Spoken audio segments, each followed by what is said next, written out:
125 class, sponsored by Louisville Motorcycle Performance.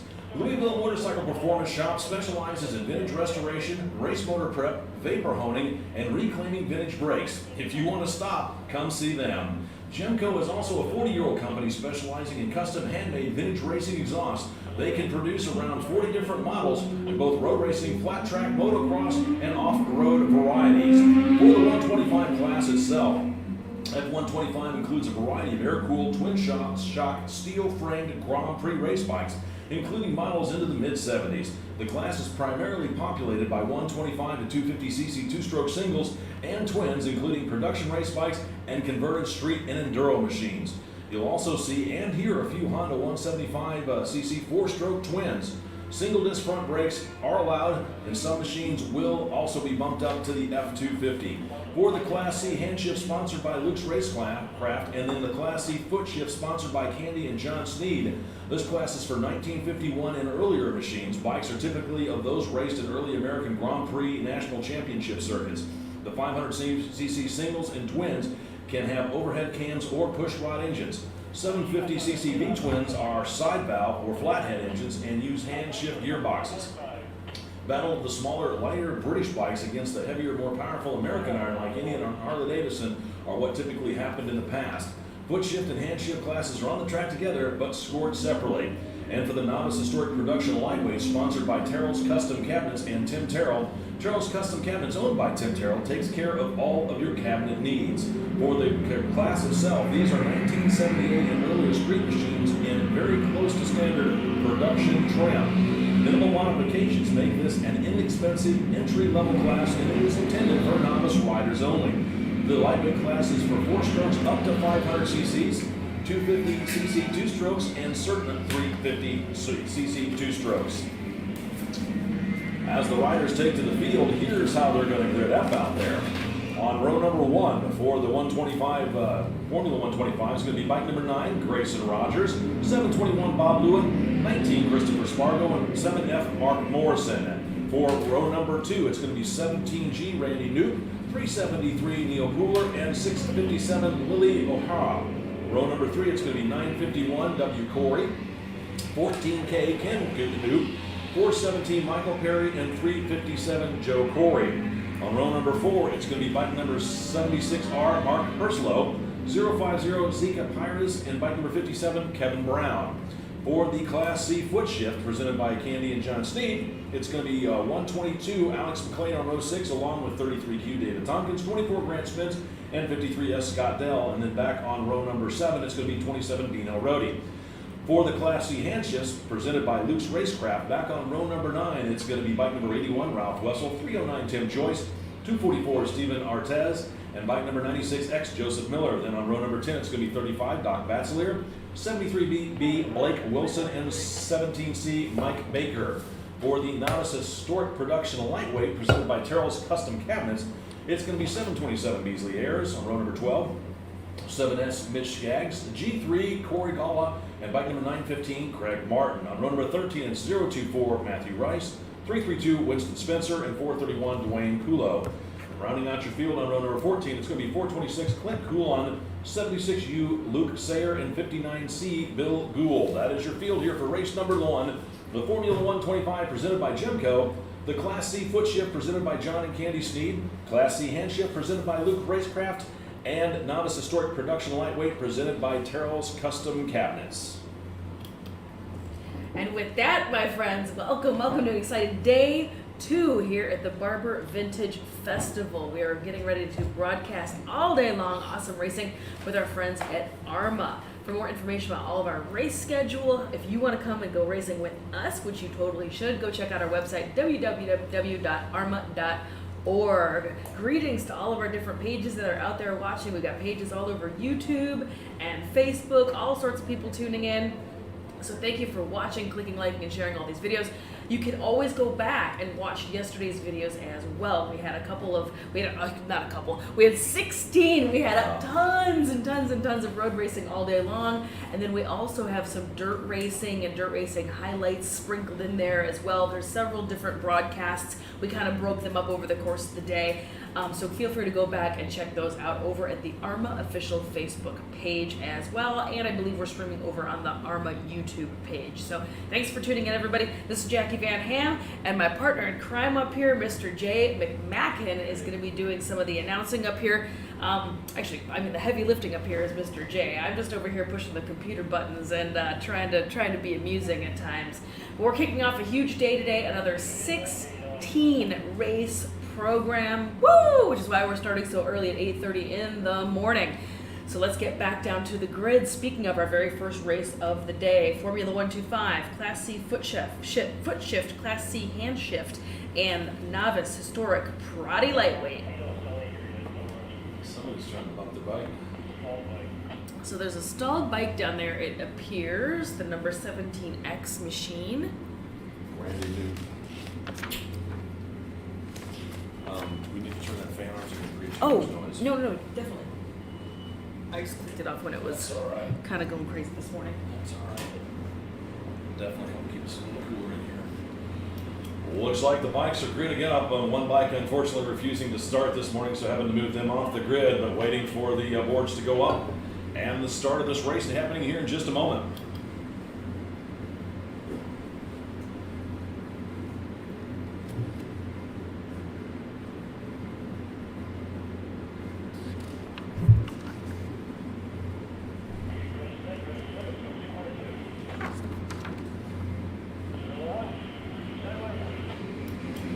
Green flag waves, and 357 Joe Corey gets a rocket start from row number 3 here on the outside to lead the field down into turn number 1 for the Formula 125 class, sponsored by Gemco. Our first wave start of the day here. Looking back onto the start finish of the grid, rather, here comes your second wave from the Class C foot shift and the Class C hand shift as they thunder down that front straightaway themselves, working into turn number 1 here, the opening turn of the opening race here today. You can't miss that sound, man. You can always tell those early hand shift and foot shift machines. Third wave off for the novice historic production lightweights. It looks like they get a clean start out there. Looks like the 7S, Mitch Skaggs getting a jump on that field, while the Formula 125 bikes are already up to speed, separating themselves single file as they work down through turns number 6 and 7 up over the crest of the hill, down that back straightaway towards 8 and 9 over in the museum. Looks like Ken Newt's bike still refusing to fire this morning as he's trying desperately to get it to go, but now he's pulling it off the grid. Tough break as his race ends early before even starts. Meanwhile, race leaders was looks like it was bike number 357, Joe Corey, leading the field out of turn number 9 up the hill through turns number 10 and 11 here in the opening lap of race number 1. We'll get the official running order here for you when they come around to complete lap number 1 in just a moment. Absolutely. So all of our racers today here in the road racing part of the AHRMA race weekend here at Barber Motorsports Park all have transponders on. So for more information, you can watch along at home over at race-monitor.com. I'll be grabbing that screenshot as well and throwing it up in the broadcast, so you can catch it here as well. But in case you want the full details, second by second. Race leaders out onto the front straightaway to complete lap number 1. About a quarter of front straightaway lead for bike number 357, Joe Corey. He got the jump on everybody at the green flag. Then at 7:21, Bob Lewin, and 9:51, W. Corey rounding out your top 3 with 373. Neil Uller there in 4th, and 76R, Mark Perslow rounding out your top 5. Looks like bike number 14, Ken Knoop, is out there. So the bike that I saw earlier that didn't want to start, that was Randy Knoop's bike that didn't want to start. So Ken Knoop back out there on 14, and K, he's in that 6th place position. 7F, Mark Morrison in 7th. Bike number 9, Grayson Roberts back in 8th. 33Q, David Tompkins in 9th, and 122, Alex McLean rounding out the top 10. Looking up through the order here, looks like 33, David Tompkins leading for the Class C. I believe he's out there in the foot shift, and he's being chased down by 122, Alex McLean. He's running 2nd in the Class C foot shift, as Joe Corey still has a substantial lead out front. 7:21, Bob Lewin and W. Corey having a battle themselves for 2nd here as they start the 2nd lap of race number 1.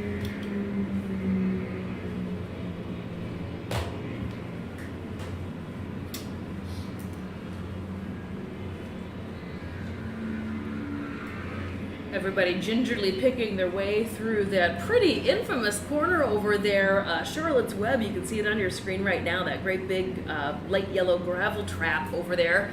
And if you look really carefully right above that gravel trap, you'll see a great big metal spider, which is why that's called Charlotte's Web, by the way, in case you're wondering why we call it that. And as you can see, I don't know if you can see it on your screen or not because we're pretty far away, but there's a couple of tracks already through there because she snagged a whole bunch of racers yesterday. She was real hungry, and she snagged a whole bunch of racers yesterday. Everybody was fine, though. That gravel is just really deep, and it just kind of slows everybody down. But this hairpin corner right there is no joke, and people just really, you've got to be real careful picking your way through there, and it is a very frequent place for people to blow that corner and override it a little bit.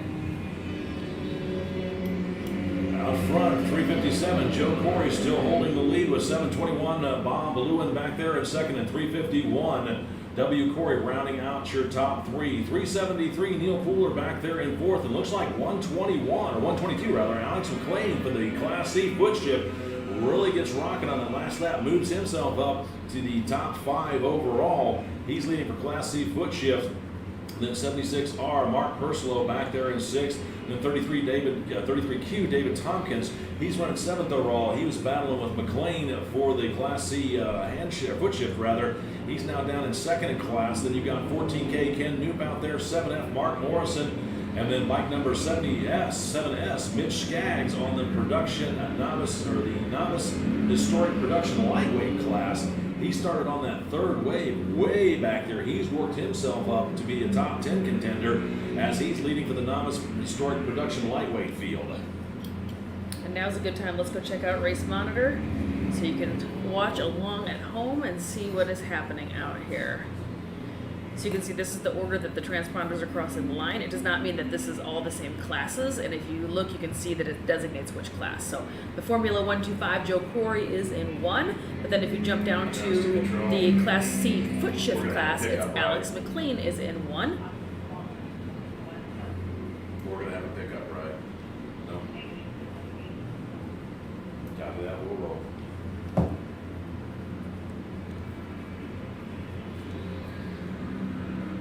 Back to back, so this one, that's good, so we can roll.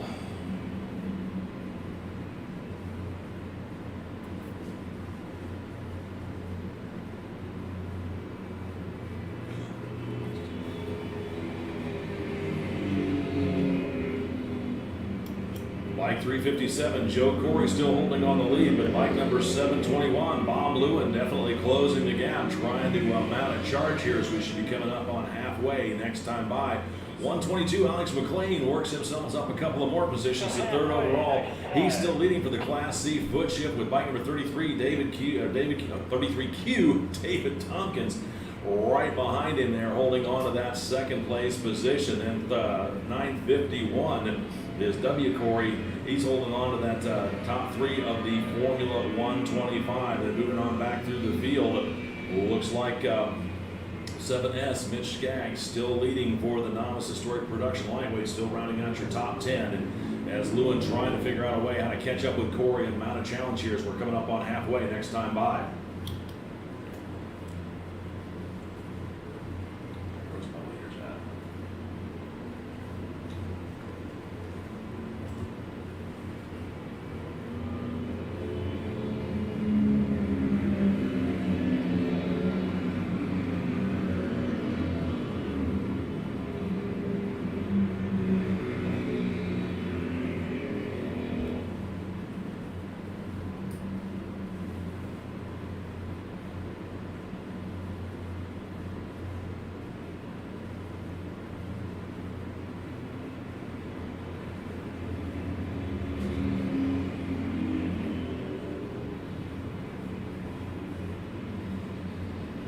And welcome everybody, welcome to all of our viewers tuning in, especially over on the AHRMA Facebook page. I've got it open right now. Dean Middleton, thanks for watching. Mark, John McCarty, thanks for tuning in. Vincent Halliday is watching. And Rick Gould, thanks for tuning in this morning, guys.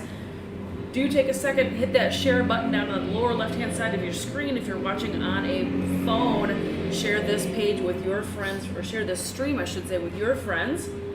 so they don't miss out on any of this awesome racing action. This is day 2 of a very action-packed program out here. Look at this battle going on.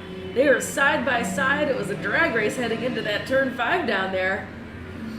But day 2, very action-packed, both days, 16 races each day, over 600 entries each day. Woo!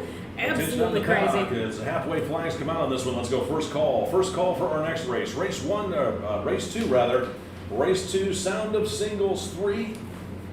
Again, it is first call. First call for race number 2, Sound of Singles 3, sponsored by Rising Sun Cycles. You guys will be up here in just a moment. It's first call. First call for race number 2, Sound of Singles 3.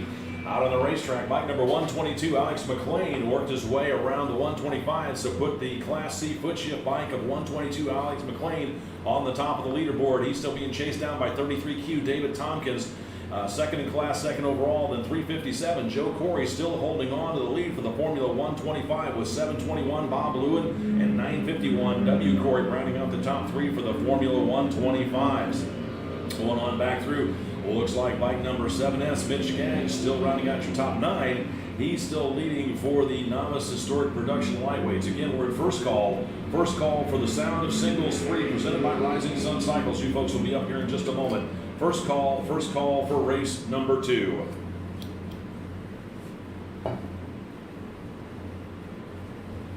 Yeah, typically on back-to-backs, or not with races that we don't have back-to-backs, I try and do first at halfway, second at white, third at checker. But now it looks like we've got some hiccups, so I'm going to have to drag. So when we got a drag, I usually do first at white, second at checker, and third when the thing rolls. Did they pull off? He's over there. He's right over there. We had one over there. We had one down over in 13. We had somebody off mechanical over in 16. Well, it appears we've already got a couple of mechanicals this morning, which happens. It is vintage, and actually this is an antique class as well, so it's not too terribly surprising to have some folks have to pull off, but we're going to have to go gather them up after this race, so there's going to be a tiny little bit of a delay, but no big deal. No incidents though, just bikes breaking down. Things happen. So we're going to have to go gather them up. And speaking of, there's one down 8.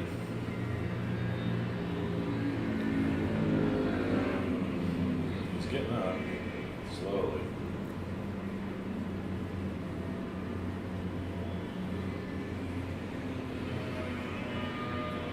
Slides on 2.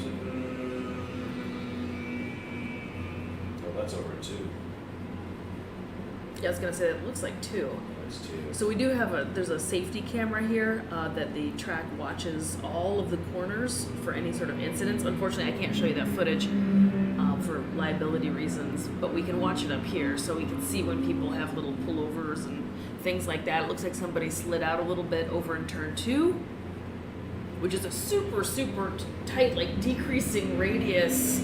It's like a never-ending right-hand turn. It's basically 2 turns together. It's 2 Yeah. out of 3. Yeah. But they're fine. They're pushing their bike out of the way. So it's just on the other side of this left-hander you see right now. That's the beginning of it. It's kind of a great big huge like circle. So this will be turn 1 that I'm showing right now at the left-hand side of your screen, and it goes into that 2 that is like the never-ending right-hand turn. Out front, bike number 122, Alex McLean, still leading over 33Q David Tompkins. That's Class C foot shift 1 and 2. 357 Joe Corey still leading for the 125s over 721 Bob Lewin. And it looks like it's bike number 76R, Mark Perslow, moved up into that third place position for Formula 125 as 951 W. Corey drops back a position. Still running out your top 4 for Formula 125. And it's bike number 7S, Mitch Gaggs, still leading for the Novice Historic Production Lightweight. He's worked his way up to 8th overall as white flag should be coming out this next time by.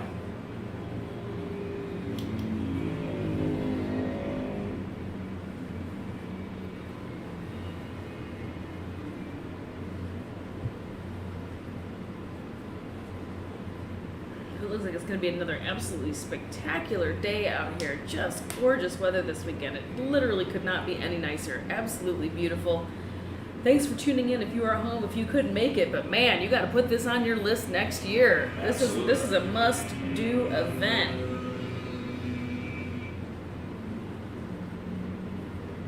There's road racing, there is dirt racing, there is an awesome swap meet, there's bands, there's food. The museum is its own category of awesomeness. Yeah, you definitely got to stay in at least budget 2 to 3 hours to see everything in that museum. I think the smart play, honestly, is coming on Wednesday and or staying on Monday. Yeah. And doing the museum on its own day because it's just massive. It's just super, super cool. White flag out for your race leader, 122, Alex McLean, as he starts his final lap here, still being chased down by 33Q, David Tompkins. Looks like Tompkins is still several bike lengths adrift. Not sure if he's going to be able to reel him in to mount a challenge. Then it's going to be 357. Joe Corey leading for the Formula 125, then 721, Bob Lewin, and he's holding on to that second place position for Formula 125 as he starts his final circuit here of the track.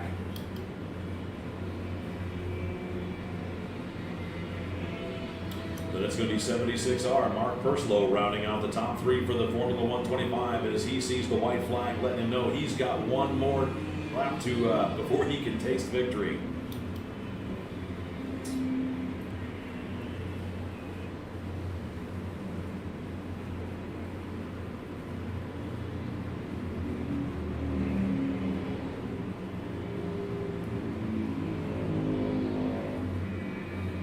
I love the sound of those really early bikes. They do have a nice tone to them, don't they? They do. They just sound amazing. And the white flag is out, but it looks like our flagman might have the checkers in his other hand. Are we keeping an eye out for Alex McLean? Just waiting for the leader to come around here in a minute. It should be due. Should be due, right? Yeah, it's 122 Alex McLean.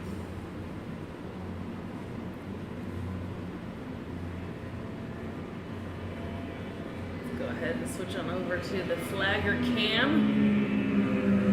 because there is the checkers. Checker flag out for your unofficial race winner, bike number 122, Alex McLean, being chased down by 33Q, David Tompkins. That's first and second for Class C foot shift. Well, let's go second call. Attention to the paddock, second call. Race number 2, Sound of Singles 3, presented by Rising Sun Cycles. You guys will be up here in just a moment. It's second call. Second call for race number 2, Sound of Singles 3. You folks will be up here in just a moment. Second call. Second call. Race number 2, Sound of Singles 3. Second call.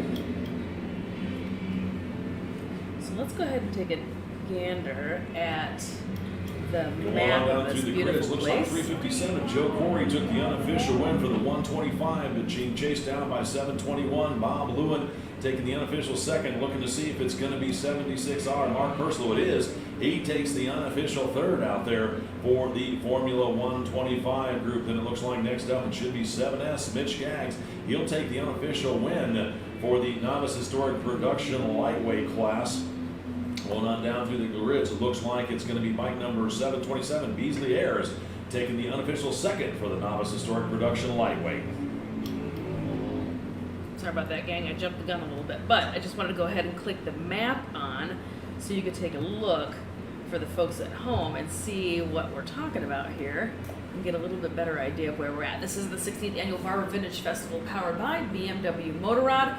This goes on, obviously, this entire weekend. It is technically 3 days, but some folks get here a little early, and some folks stay a little bit later, like on the Monday. It's not uncommon for people to stay and go to the museum on Monday, so it just gets bigger and bigger and rowdier. The swap meet is absolutely off the chain. I have not had the chance to go yet. I am super upset with myself. My wife won't let me go. But I'm also trying to not go. She told me you're not going. She knows I'll come dragging something home. Yeah, no. I'm in super duper in trouble because we brought our great big van here, and so I can put all sorts of crusty old stuff in there. Well, we were coming in this morning. There were like 3 bikes, older 70s Japanese Smith-style cruisers over there, and it said free. And she looked at me and she's like, no. And I'm like, I don't even have a trailer to drag them on. Besides, I don't want them anyway. But there's honestly people giving away motorcycles. Jay, it's free. It's free, exactly. So yeah, it gives you an idea of all the stuff that's available here. So there is a little bit of everything here at this swap, but I do find the swap meet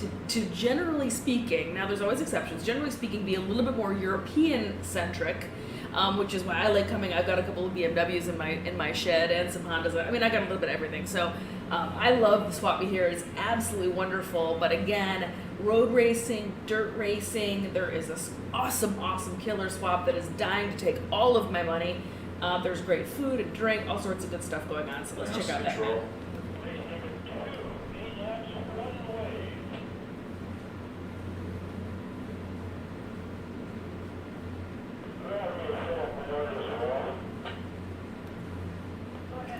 And your... So we got a quick pickup, right?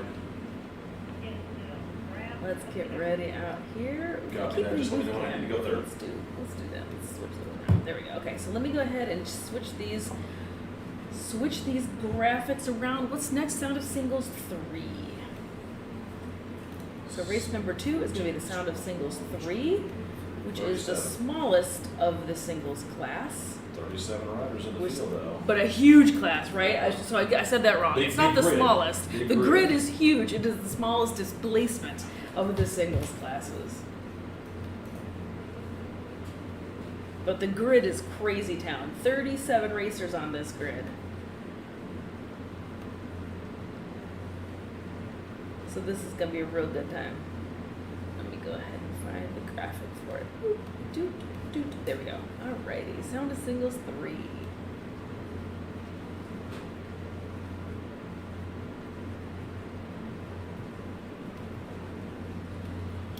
Attention out in the paddock. Let's go third call. Third and final call for race number 2. Sound of Singles 3 presented by Rising Sun Cycles. If you guys want to bring them on down, the track is now yours. Again, it's third call. Third and final call for race number 2. Sound of Singles 3 presented by Rising Sun Cycles. You guys are up right now. Bring them on down. We'll send you out for your hot lap in the start of your race. Again, it's third call. Third and final call. Sound of Singles 3. Bring them on down. The track is now yours.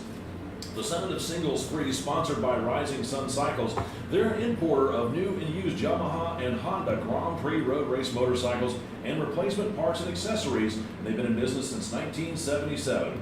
Offering the best service available, the best parts and accessories, and a staff that understands all aspects of their business. Racers parts delivered on racers or delivered in racers time. On the web at rscycles.com. The class itself is open to small bore production singles such as the new KTM 390 I just gave myself a heart RC attack. and Duke, plus purpose-built machines with Grand Prix chassis. GP-style bikes can use any one of a variety of air or water-cooled 2 or 4-stroke engines. Liquid-cooled 2-strokes and 4-strokes can displace up to 250 cc's. Air-cooled 2-strokes can displace up to 300 cc's. And air-cooled 4-strokes up to 350 cc's. That's the class limitation here for Sound of Singles 3. As the riders get ready to take to the track for their warm-up lap, here's how they're going to grid up. On row number 1, 251 Stuart Atkincaid, 80L Ralph Starpoli, 55C Edward Blount, and 3Z Dave Frick. On row number 2, it's bike number 049F Danny Habermail, 56 Stephen Gillen, and 99X Jonathan Schendel. Row number 3, it's going to be 112 Adrian Jasso, 820 Mitchell Barnes, 404 Jeff Hennis, and 641 Craig Yurko. Row number 4, it's 87 Eric Watts, 074 Eric Luckhart, and 690 Bob Berbecco. Row number 5, it's going to be 510 Noel Corwin, 41B Jacob Trosper, 220 Tim Terrell, and 456 Lloyd Peterson. Row number 6, it's 917 Lorraine Crussell, 781 Paul Nelson, and 127B Jacob Carter. Row number 7, it's 186 Richard Demetrius, 681V Andrew Kruger, 796 Paul Vance, and 242 Michael DeRoche. Row number 8 is 925 Kerry Kress, 297 Mark White, 923 Colleen Ermson. Row number 9 is 97L Dave Rhodes, 994 Turner Coltich, 066 Leisha Overturf, and 137 William Doyne. Row number 10, it's 141 Larry Watts, 602 Christopher Mock, and 13K Rod Skaggs. And rounding out your field on row number 11, it's 329 Matthew Crabtree, and 9K Candy Sneed. That is your field here for race number 2, the Sound of Single Street, presented by Rising Sun Cycles. Oh, thank you. Is this from race 14? Thanks here.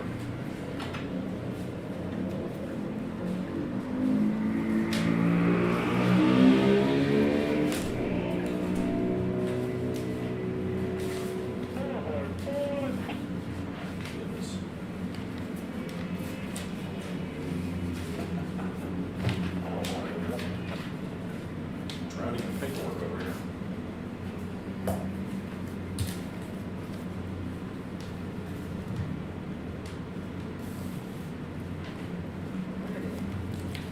Let's go see where everybody's at. I just about gave myself a heart attack out of here, Jay. I actually turned my cameras off. Ooh, that's I not know. No, I was sitting here like touching all the buttons, getting ready to have a full-blown panic attack.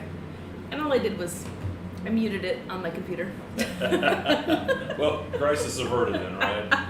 Crisis averted. Crisis definitely averted. Thank goodness.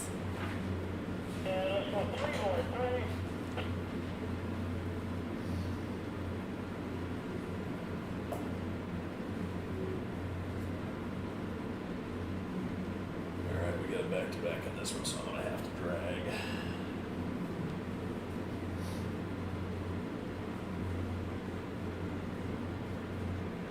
Oh, if you've got a really long one, let me know because I'll put that that video you did, that interview you did last night. Oh, okay, yeah. With Mary McGee? Yeah, remind me, or not remind me, but I'll remind myself. Like if we get a red flag or something. Crimson flag. Yes. Never said the R word. Oh, sorry. That's all right.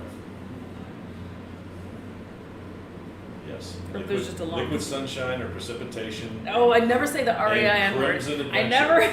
never, I never say the RAIN word. There's a lot of R words you don't want to say at the racetrack. That I never do.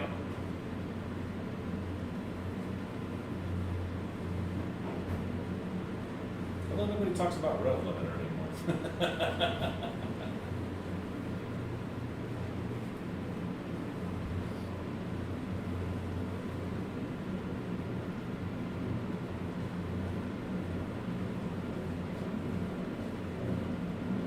Alright, who's it gonna be here, boys and girls?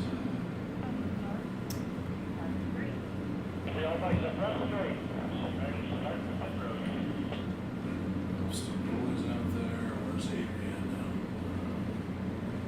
Mr. Jasso, come on up, buddy.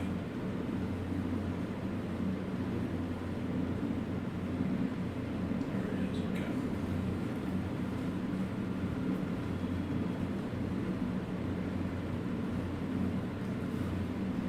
Alrighty, so this is that great big huge Sound of Singles grid. 37 racers, you said?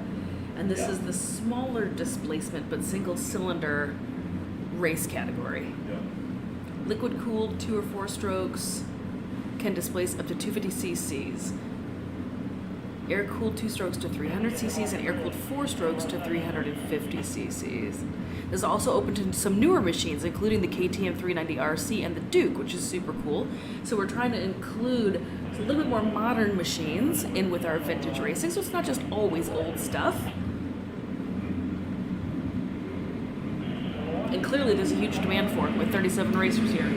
As the green flag waves, looks like 3Z David Frick in the jump, and there comes 112 and Jasso from that third row. He was third in line behind Frick and Ralph Starpoli as they work their way down through turn number 1 over to turn number 2 and 3 here. And an exciting start here for race number 2, the Sound of Singles 3. Waiting for everybody to figure out who's going to lead and who's going to follow as some mid-pack passing going on.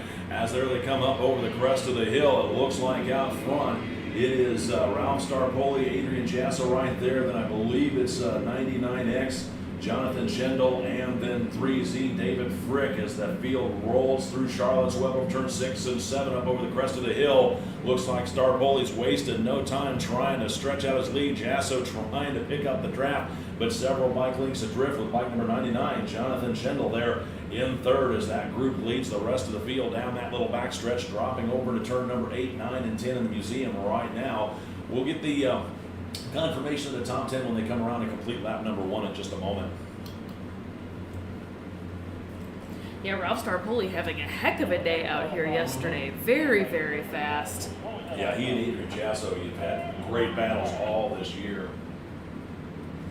Alrighty, and they're already making their way down to 15, 16, and 17, so they're going to be coming back on this front straight here in just a few moments. Keep an eye on that camera for you. Looks like we've got a battle shaping up for that third place podium position as the leaders work their way over through turns 15 and 16, waiting for them to come onto the front straightaway here in just a moment as here they come down the front straightaway to complete lap number 1. It is going to be bike number 80L, Ralph Starpoli. Second is going to be 112, Adrian Jasso. Third place, 251, Stuart Atkincade. Was my mystery rider out there with 99X, Jonathan Schendel, and then 41B, Jacob Trosper, rounding out your top 5. Trosper not only racing two wheels this weekend, he also races a sidecar rig, and that'll be coming up later on this afternoon. Back in that 6th position is 56, Stephen Gillen. 7th is 404, Jeff Hennis. 8th is bike number 55C, Edward Blount. 87, Eric Watts is back in 9th, and 796, Paul Bass rounds out your top 10 as bike number 80L, Ralph Starpoli, not wasting any time on the second race here early this morning, putting his head down and setting an absolutely blistering pace. He's got about a half a front straightaway lead over second place rider 112, Adrian Jasso. So evidently Ralph Starpoli ate his Wheaties this morning, and he is out there flying. Bike number 251 is Stuart Atkincade's got his hands filled trying to stay on that third step of the podium with bike number 99X, Jonathan Schendel, right there behind him as those guys are duking it out for the last step on the podium as race leader Ralph Starpoli on bike number 80L all the way up the crest of the hill over through turns 12, 13, and 14 with Jasso, Atkincade, and Schendel in tow.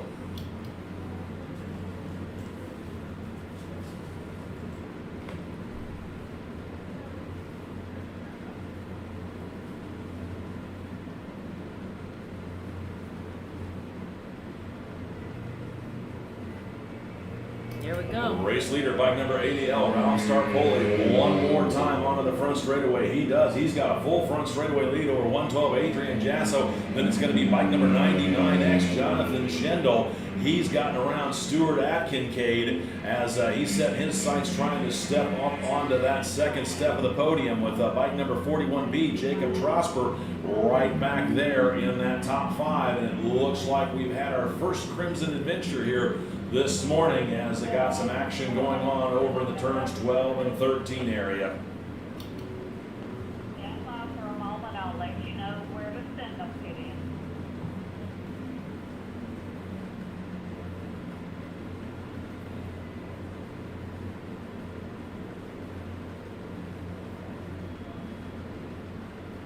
Unfortunately, it looks Well, like there were with- multiple bikes on that one. With that, we're going to have to probably regrid everybody. We're not 100%. We're waiting on race control for more Yeah. information, but it looks like a couple bikes got a little tangled up Yeah. over by the museum. Well, it's actually over by 12. It's back over here. Oh, sorry, on the far side of the track. Yeah.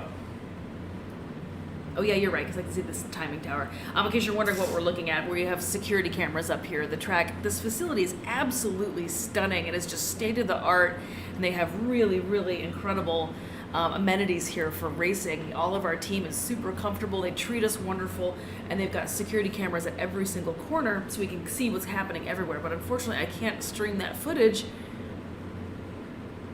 The Barber folks are telling me that it's a bit of a liability issue, so I can't show you it. But I can tell you what's going on, and that is that it looks like there's a couple little tangled up bikes on the very far side of the track. So we are going to scoop those people up and get those bikes, and then hopefully everybody is okay. We're making sure everybody is getting off track right now safely.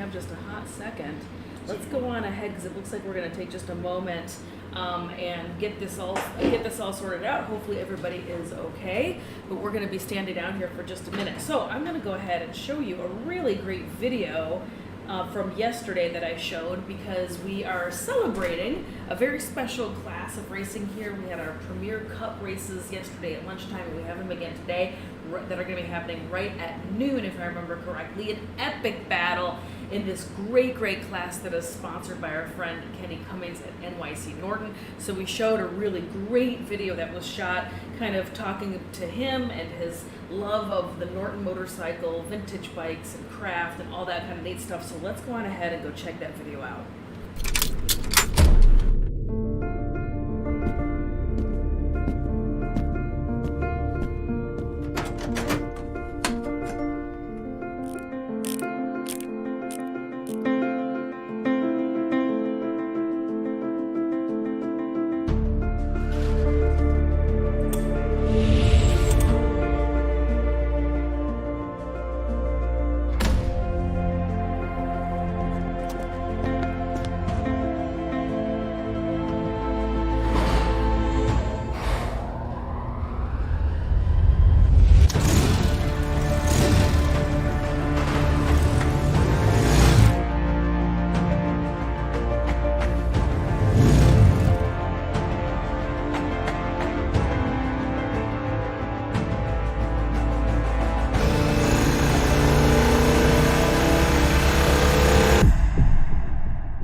And that is our friend Kenny Cummings, who is the title sponsor of his company, NYC Norton, which builds custom Nortons, race-specific Nortons, just beautiful restoration and custom builds. So it is the featured race for the 2021 season. It is the 500 Premier Vintage Cup. So they are celebrating that class, that 500 Premier class this season. Every year, AHRMA chooses one particular race class to kind of focus on and celebrate. And this year, it was the 500 Premier. So this is 1968 and earlier 500cc four-stroke overhead valve and overhead cam or 750cc side valve machines. Many consider this to be the golden era of road racing when riders like Jeff Duke, John Surtees, Mike Halewood, Giacomo Agostini ruled the world championships. Legendary bikes such as the Matchless G50, Manx Norton, Harley-Davidson KR, and Honda CR450 years of development and tuning have these bikes making more power and handling better than others. This is the Premier Vintage Cup that's been featured this year. They had a great battle yesterday. Tim Joyce won, securing the championship, if I believe correctly, securing the championship. That's what they were saying. I still don't have confirmation. That's what it would have. It was really close. It was super hot and heavy, and it was very close. So I believe he won, however, but they do have another race today. They've got a race going on right around noon. So anyway, it sounds like we might have some bikes going back out on the track. So let's go back trackside.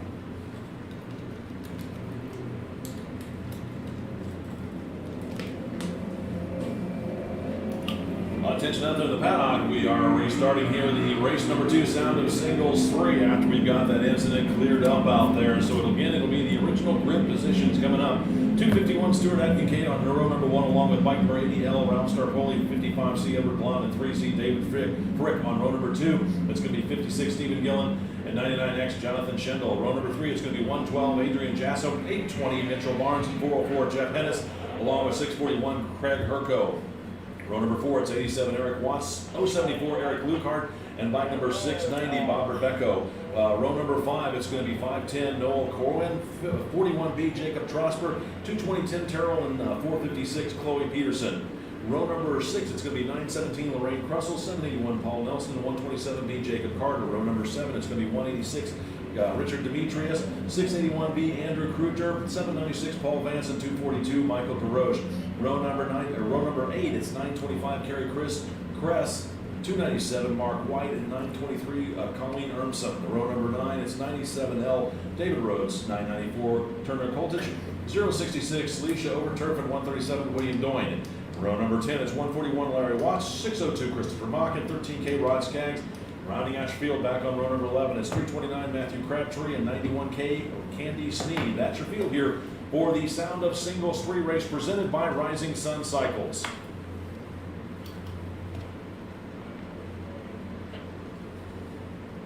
Alrighty, so they're going to restart. How many laps did we get in on that one? I think we got one. I'm trying to listen to the radio and tell how many.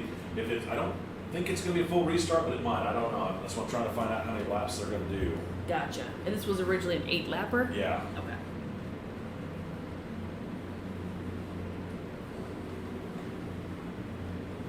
Alrighty. It's almost time to get these prescription sunglasses out. Super bright here in the booth. Woo! That's why we're at. Yeah, I don't blame you. That's why I brought my little sunshade.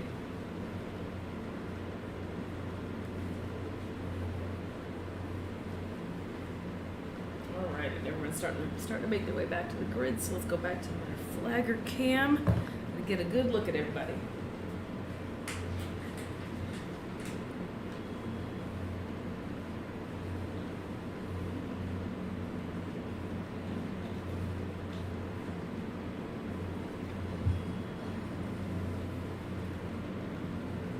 Hey John Evers and Julie Fagan, thanks for tuning in. Make sure you go ahead, hit that share button at the bottom left of your screen if you're watching on your phone, and share this feed with your friends so they don't miss out on any of this awesome racing action here with AHRMA at the 16th Annual Barber Vintage Festival, powered by BMW Motorrad.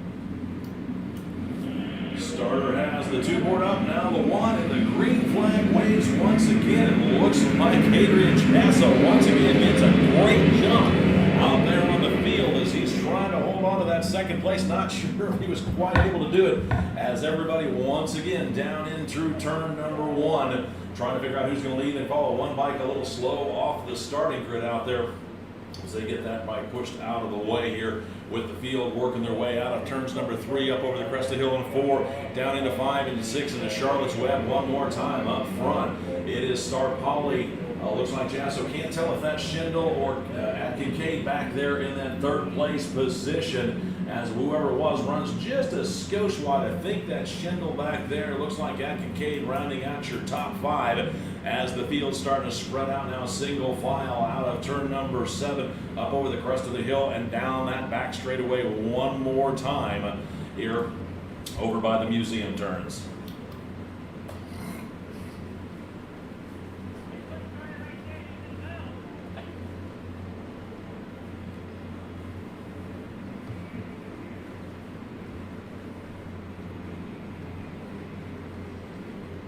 And it still looks like it was Star Polly who was in our lead. Yeah. Star Polly in the lead. He is just now making his way down towards 15, 16, and 17, which is the final turn before front straight, so I'll keep an eye out for him. Looks like somebody went just a bit wide over on a turn number 13. We'll try and see how the running order is going to show up here in just a moment as the riders work their way out of the turn 17 onto the front straightaway. It is going to be bike number 80L, Ralph Starpoli. 2nd place is going to belong to bike number 99X, Jonathan Schindel.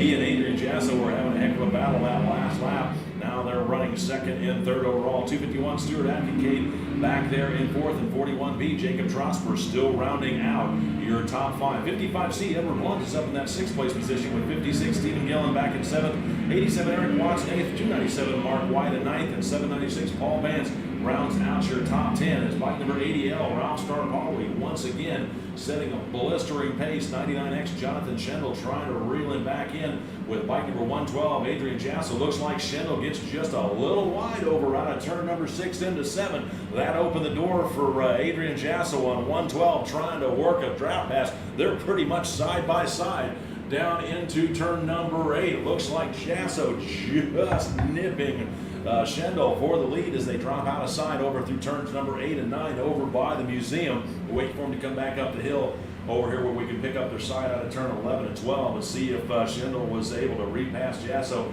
as there goes Starpoli back up the hill towards turn number 12 and 13. It was Jasso having the lead, but here comes Schendel working a draft pass as these guys are going at it like it's a final lap, and it's only the second or third lap of this race as they rocket up over the crest of the hill over 13, over into 14 one more time. Meanwhile, 251, Stuart Atkincade back there in fourth. He's getting a heck of a view of that battle between Jasso and Schendel for that second step on the podium. While bike number 80L, Ralph Starpoli, continues to lead out of the turn number 17 onto the front straightaway. Look at this battle between 2 and 3 guys. Again, over this second place battle. Oh, now 3 and 4. Now it looks like Atkincade has managed to reel in Jasso, so I guess Adrian Jasso got a little bit out of shape out there. That allowed bike number 251, Stuart Atkincade, to reel him in and step up onto that third step of the podium with Adrian Jasso back there in fourth, and 41B, Jacob Trosper still rounding out your top 5. Meanwhile, Ralph Starpoli over the crest of the hill down to turn number 6, Charlotte Webb over there as he's coming up on halfway. I think he's going to come up on halfway here this next time by. And then bike number 99, Jonathan Schendel back there holding on to second in a hard charging 251. Stuart Atkincade trying to reel him in. He stepped up onto the podium on that last lap. He has 112, Adrian Jasso Let's back check there in with tow. Race Monitor. So Atkincade looking to step up a position on the podium. Jasso looking to put himself back on the podium as bike number 41B, Jacob Trosper, again, are still rounding out your top 5 as race leader bike number 80L, Ralph Starpoli, comfortable in the lead. Out of turn number 10 over into 11 now, one more time up into 12 and 13. Adrian Jasso moving quite a bit down in position 4 right now, but they're just going back and forth and cat and mousing up there because they've swapped positions 3 or 4 times already. It's a super, super tight race other than Starpoli. Starpoli's got a pretty cozy lead up there, but 2, 3, and 4, there's a really good epic battle going on. And then further down pack, Jay, tons of little mini battles within this race. Oh, yeah. You know, way further down pack. Let's not forget there's 37 racers out there, so there's a whole bunch of, you know, races and battles going on in the teens as well. Yeah.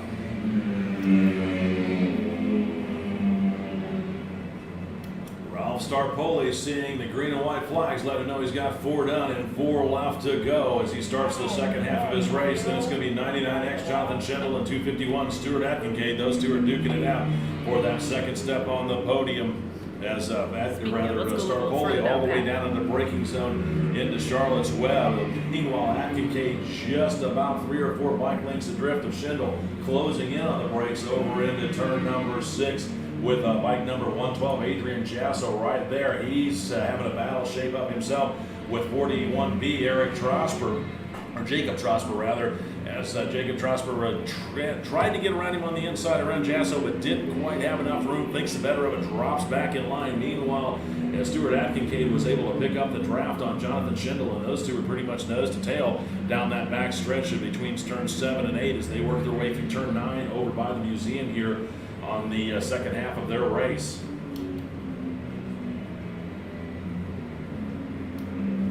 Race leader bike number 80L, Ralph Starpoli, all the way up over the crest of the hill back into another hilly section back between turns 13 and 14. Meanwhile, Stuart Atkincade trying to figure out and study the lines of Jonathan Schendel to try and figure out where he might make that pass here and trying to figure out when the race is going to be that time as they're into the second half of the race with bike number 80L, Ralph Starpoli still up there in the lead. Meanwhile, 41B, Jacob Trosper still trying to work his way around Adrian Jasso as Starpoli starts the next lap. He's got a full front straightaway lead over the battle here for second as Jonathan Schendel still leads 251. Stuart Atkincade And 41B, Jacob Trosper was right next to Adrian Jasso. Jasso led that lap by about a half a wheel, but Jacob Trosper on 41B managed to outbreak him and work his way up into that fourth place position. So 112 Adrian Jasso slipping back to round out your top five as Ralph Starpoli comfortably in the lead. Meanwhile, Stuart Atkincade continues to stalk Jonathan Schendel on bike number 99X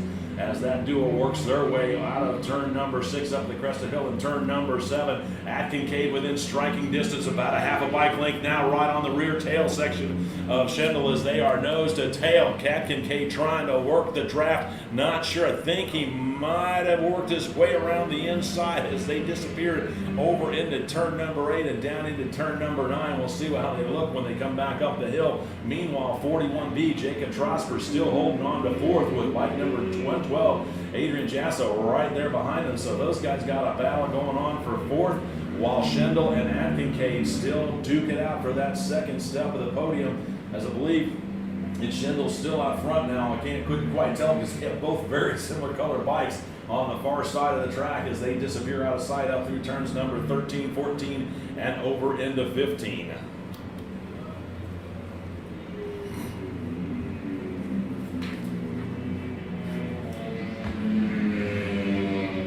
White flag out for current race leader. White flag out for your race leader, bike number 80L, Ralph Starpoli is 251. Stuart Atkincade led that one, but it looks like Schendel right there trying to work his way back up onto the step of the podium. Let's go. First call for race number 3, Formula 250 Grand Prix, Novice Historic Production Heavyweight in pre-1940. First call for race number 3. First call, race number 3. That is your Ralph race Starpoli leader. out front with a little bit of breathing room. Bike number 251, Stuart Atkincade was holding on to that third place position. Schendel right there trying to work a draft pass as they're up out of turn number 7 on down the back stretch they go. We'll see if Schendel's going to be able to pull that same reverse draft pass that Atkincade pulled on him in that last lap. Doesn't look like it's going to happen as 251, Stuart Atkincade at least 99X. Jonathan Schendel down into the museum turn number 9 here on the final lap. Meanwhile, bike number 80L, Ralph Starpoli, has set sail on the rest of the field as he works his way out of turn number 11 over through turns 12 and 13 here on his final lap, waiting for the battle. Here it is. It's going to be Atkincade still leading Schendel by about 4 bike lengths that last lap as Schendel's trying to pick up the draft once again as that duo dips down over through turn number 12 over into 13. Schendel closes in within about 3 bike lengths of Atkincade as they work their way over through turns 14 and 15. Meanwhile, Ralph Starpoli comfortably in the lead, waiting for him to come back around onto turn number 17. Here he comes, checkered flag in hand for your unofficial race winner, bike number 80L, Ralph Starpoli. Looking back up here as a battle for second. At the line, it is going to be bike number 99X, 251, Stuart Atkincade, just getting 99X, Jonathan Schendel for the top 3 with 41B, Jacob Trosper in 4th, and 112, Adrian Jasso rounding out your top 5 in an exciting conclusion of race number 2. Attention in the paddock. Let's go second call, race number 3, Formula 250 Grand Prix, Novice Historic Production Heavyweight, and pre-1940. And your official, unofficial results for race number 2, Sound of Singles 3. Race number 3, Formula 250 Grand Prix, Novice Historic Production Heavyweight, and pre-1940. Second call for race number 3. Well, very exciting racing. Starpoli making it look totally smooth sailing, making it look very easy out there, but that cat and mouse epic battle between 2, 3, and 4 was pretty exciting. I think it's 820 being back-to-back in this one. I'm not sure if the guys down there can tell us. All right, so there are your official results. And now let's go back to the cams and change these graphics out. And again, thank you so much for tuning in, everybody, out on all of our different social media pages. We've got folks all over the place watching. Thanks for tuning in. If you'd like to learn how you can join some of this awesome fun, make sure you check out the AHRMA.org website. You want to come racing with us? We want you to come racing with us. And don't think it's just all antique and vintage bikes. You know, we race some modern stuff too, as you just saw here in this race number 2, Sound of Singles 3. There was some more modern KTMs and things in that class too. So we do a little bit of everything out here. So if you want to join us, head over to AHRMA.org for more information.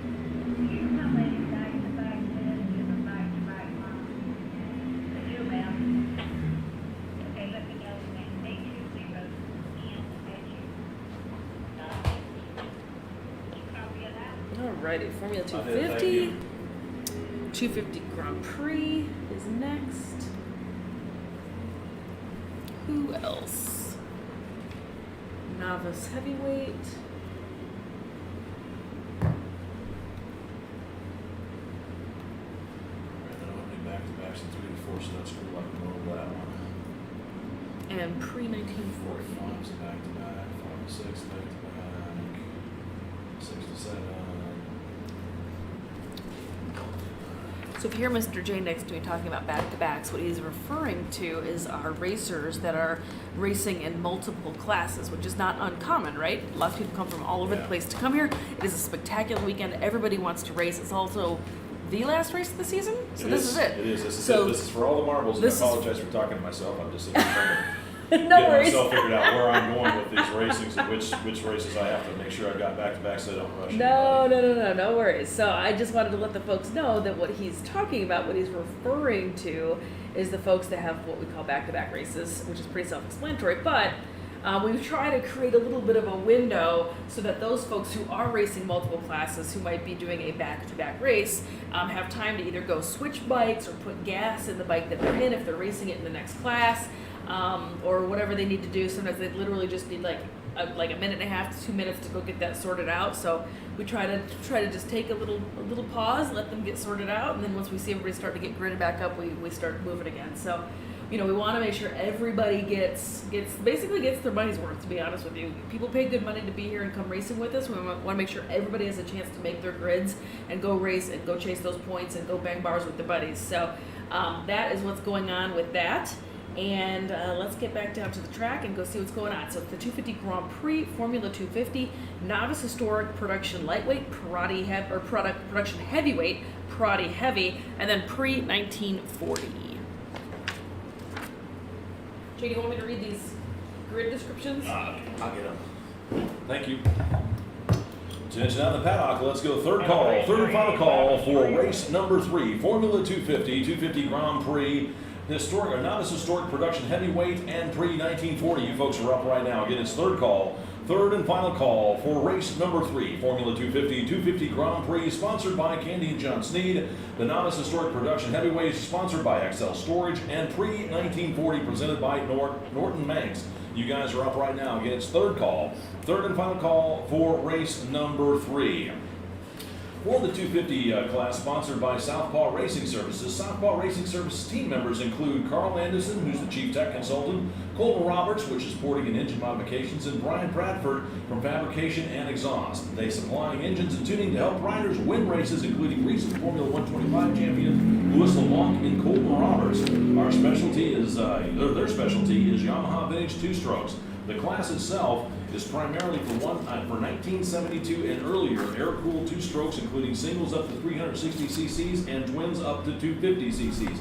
4-stroke singles and Honda 350/400 twins and 4-cylinder 4-strokes are also allowed. Single disc front brakes are allowed. In addition to the Honda, machines typically competing are Japanese and European 2-strokes, and even including the Canadian marquee Can-Am. For the 250 Grand Prix, sponsored by Candy and John Sneed, this class is for 1968 and earlier machines, including 250 4-strokes, 250cc air-cooled 2-stroke singles, 175 liquid-cooled 2-stroke singles, and 175 air-cooled 2-stroke twins. It includes purpose-built race bikes and converted production road and off-road bikes. The Novice Historic Production Heavyweight field, sponsored by XL Storage and Herb High. XL Storage is in St. Petersburg, Florida, and is not only an extra home for your 2 or even 4-wheel toys, it's a great community to hang out in. Ride on down and say hi to Herb, 75H, Pam, and Miss Gracie. The class itself is open to production street machines built onto the 1978 model year, as determined by the frame and major components, parts, and line design. Machines must use original, unmodified OEM frames, swing arm supports, and handlebar mounts. 1978 and earlier street machines and very close to standard production trim is what's required. Minimal modifications make this an inexpensive entry-level class, and it is intended for novice-level riders. The heavyweight class is for 4-strokes up to 750 cc's and 350 to 500 cc 2-strokes.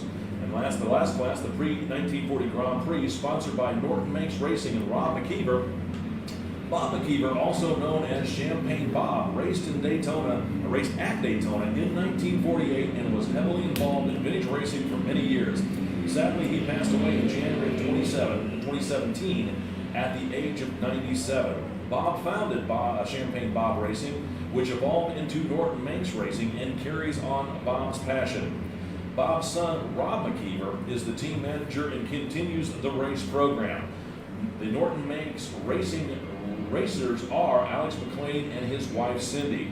This class is intended for pre-1940 and earlier GP and unmodified street machines up to and including 500cc overhead valve and overhead cam engines or 750cc side valve machines. Like design models are also permitted. All major components must be OEM parts that existed prior to 1941 or are accurate, detailed replicas of the same parts using the same types of materials and technology.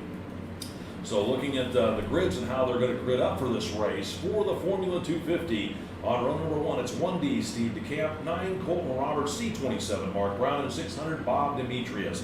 Row number 2, it's 301, Mark Hodel, 789, Charles Young, and M49, Thomas Hillard.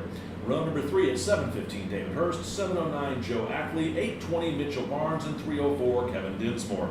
For the 250 Grand Prix field, presented by Candy and John Sneed, on row number 5, it's bike number 1B, David Roper, 294, John Scales, 903, Robert Brandagratio, and 27X, Ross Tuffy. Row number 6, it's 950, Don Hollingsworth, 127, Robin Scudder, and 79R, Craig Light. Row number 7, it's 523, John Kern, 533, Hirusho Murata, bike number 6, Bill Dorn, and 19, Christopher Spargo. For the Novice Historic Production Heavyweight, presented by XL Storage, back on row number 9, it's 75H Herb High, 7S Mitch Skaggs, 777 William Dokianos, and 15G Sean Gilmore. Back on row number 10, it's G66 Mark Smithard, and 431 Dwayne Kulo. For the pre-1940 race, sponsored by Norton Manx, back on row number 12, it's 122 Alex McLean, 81 Ralph Wessel, 96X Joseph Miller, 35 Doc Batselier, and then rounding out your field on row number 13, it's bike number 27 Vino Rodi. That is your field here for race number 3.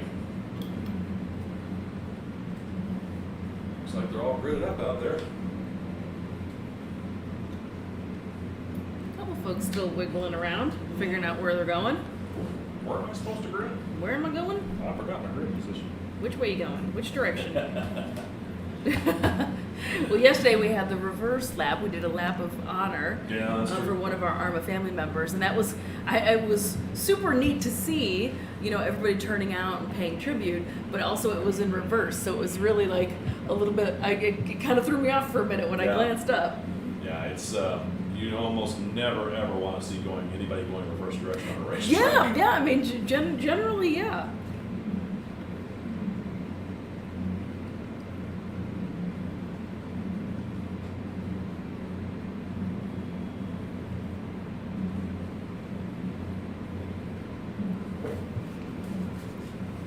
Well, they got one that doesn't want to start.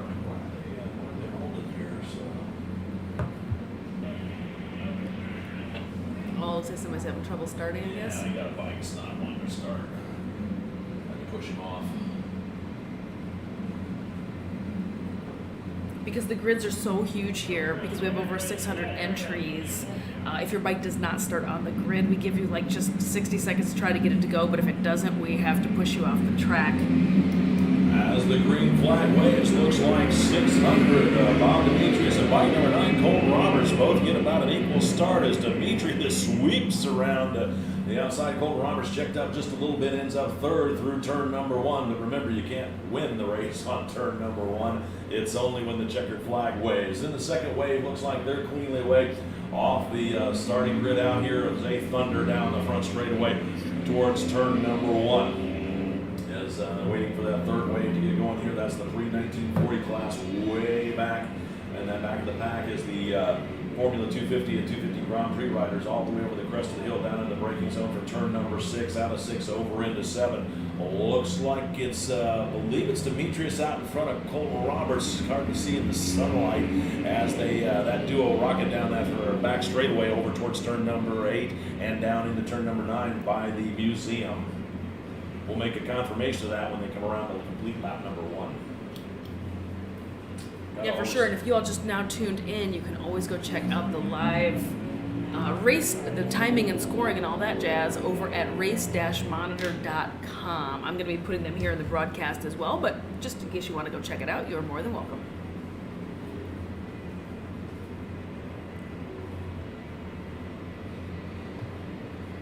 Alrighty, our very first bikes are heading towards 15 and 16.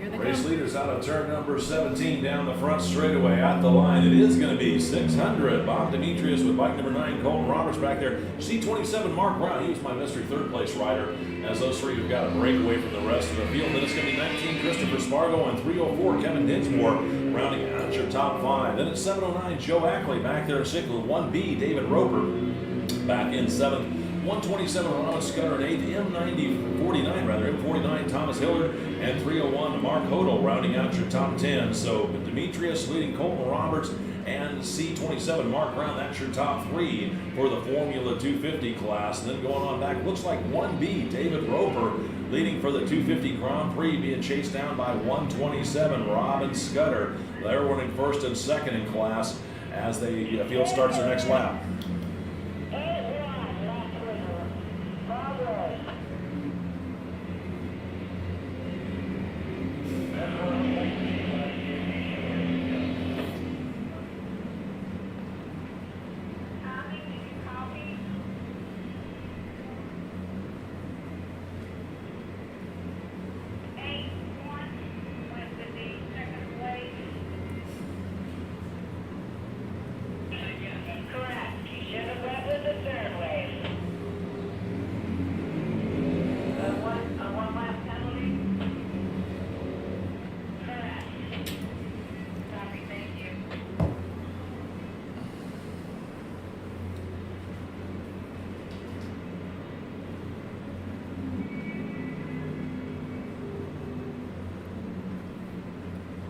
Sounded like somebody from our very pre-1940 class. Yeah, it was. Just went past. It's Go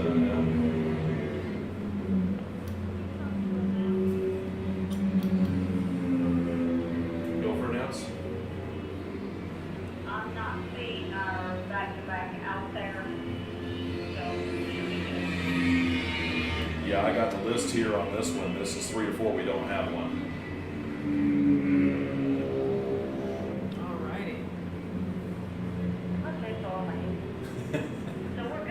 Yeah. But thank you for And thinking now would be a about great me. time to go check Race Monitor and see about some scoring.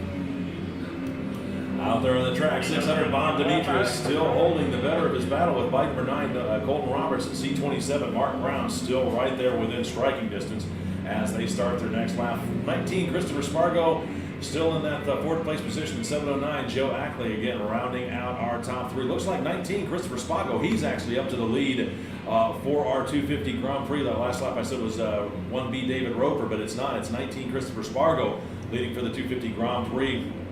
Then moving on down through the field, 1B David Roper, second in class, and 127 Robin Scudder rounding out the top 3 for the 250 Grand Prix as bike number 600, Bob Demetrius, shows the rest of the field the fast way around this track.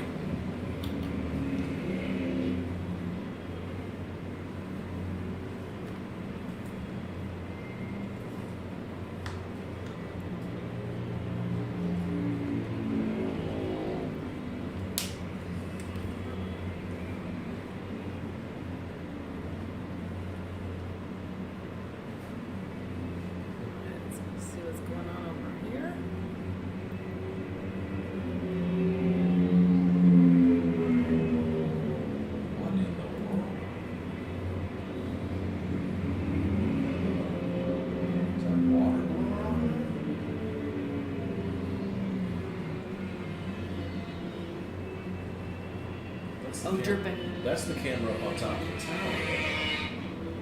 Might have just some That is- precipitation. That is so weird. I've never seen that. In case you're wondering what we're talking about, we've got security cameras all over the place, so there was kind of a funny, like water dripping off of one of them. Anyway, let's get back to the racing action. So it looks like, these our leaders? Leaders should be over there out of 7, I think. They should be back over that way. 600, Bob Demetrius still holding on to his limited advantages over bike number 9, Colton Roberts, but it looked like Roberts had a great drive out of turn number 7, that last chance, working their way down that back straightaway, obviously getting into some lap traffic. We're going to see if that's going to play a factor. Meanwhile, C27, Mark Brown still showing back there in third for the Formula 250. For the 250 Grand Prix class, 19, Christopher Spargo still leads. Bike number 1B, Dave Roper. 127, Robin Scudder, as halfway flags should be coming out next time by.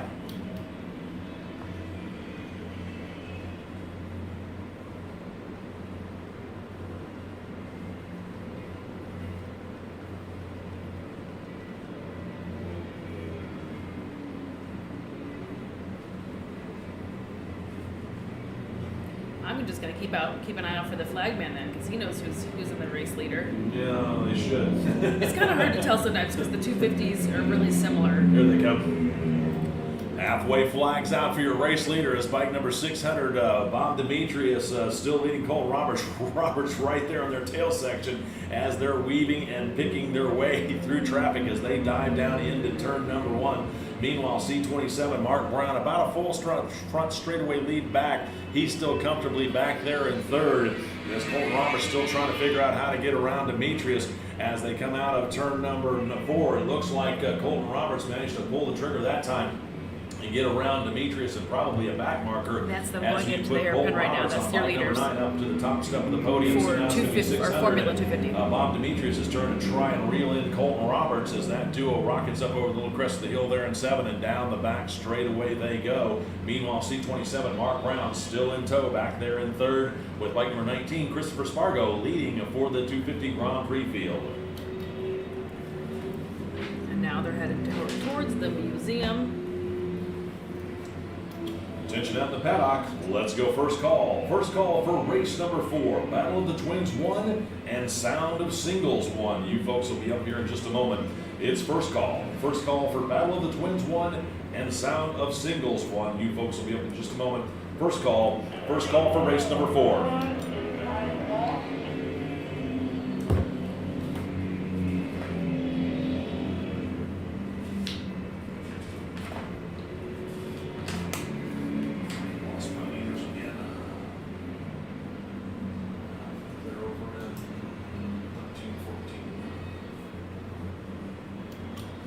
Bike number 9, Colton Roberts, continues to turn up the pressure as he rockets down the front straightaway here. Has about 10 to 12 bike lengths on 600. Bob Demetrius, so Colton Roberts was biding his time, I think, a little bit in that first portion of the race. Now that they're past halfway, he's really turned it up and leads Bob Demetrius. Then the next across the line, it's going to be C27, Mark Brown rather.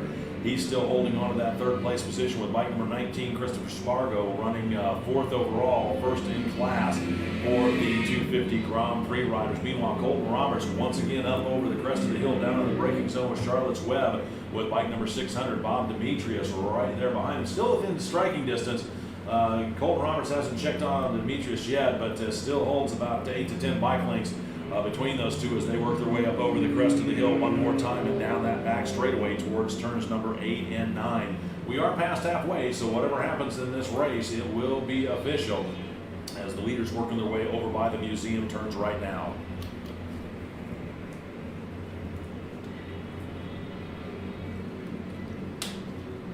Speaking of the museum, they are open and will be open until 6 p.m. this evening. Y'all want to try and work your way over there. It's definitely worth a trip to see in all the vintage bikes. They've got one of the largest Lotus collections, Lotus car collections, and bike collections over there in North America. Also, the American Motordrome's Wall of Death is going to be firing up here pretty soon. They're a vintage live action thrill show featuring a 30-foot diameter silo-shaped wooden cylinder known as the Motordrome. Inside the Motordrome, Daredevils travel along the vertical wall performing tricks, fancy and acrobatic riding. Showtimes will take place throughout the day here. Also, the Globe of Death from the Urias family is proud to be performing in the original globe that was built by their great-grandfather almost 100 years ago. The Daredevil stunts are performed within the confines of a 16-foot diameter globe. Showtimes again will take place throughout the day, and if you're feeling a little bit hungry or thirsty, concession stands are open. They have a wide variety of concessionaires located in the fan zone, paddock, lot C, and upper and lower swap meet area.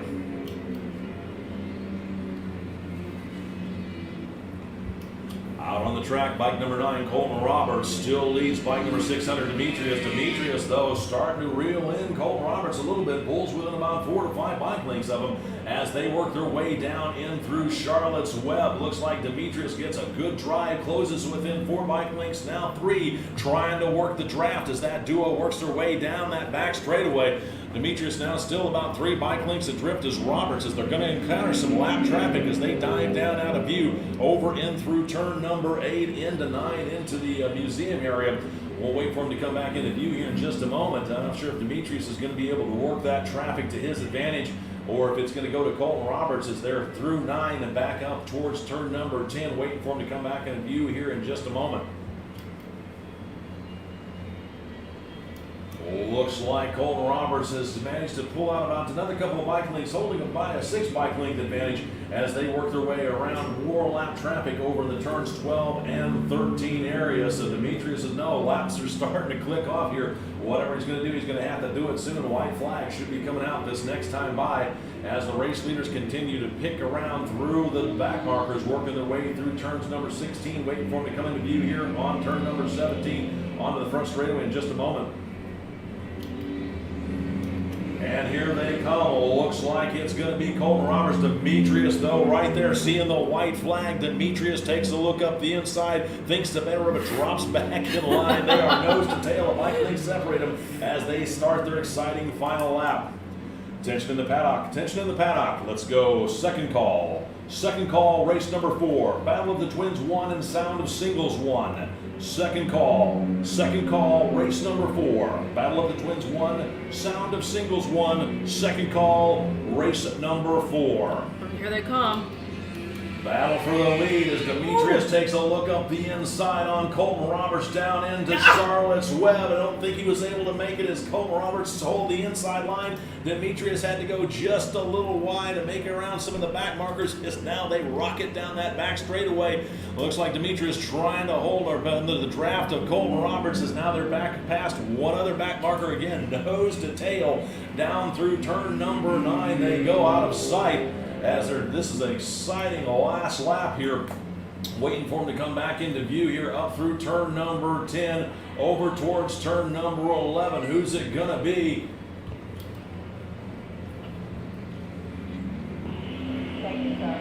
Looks like Colton Roberts holding the advantage. He might have been able to use some of the back markers as Demetrius back about 6 to 8 bike lengths. Not sure if he's going to be able to reel him in here on the last lap as they work their way up over the crest of the hill through turns number 13 and 14. Now over into 15. Looks like Colton Roberts holding the advantage, but can't quite tell at this distance.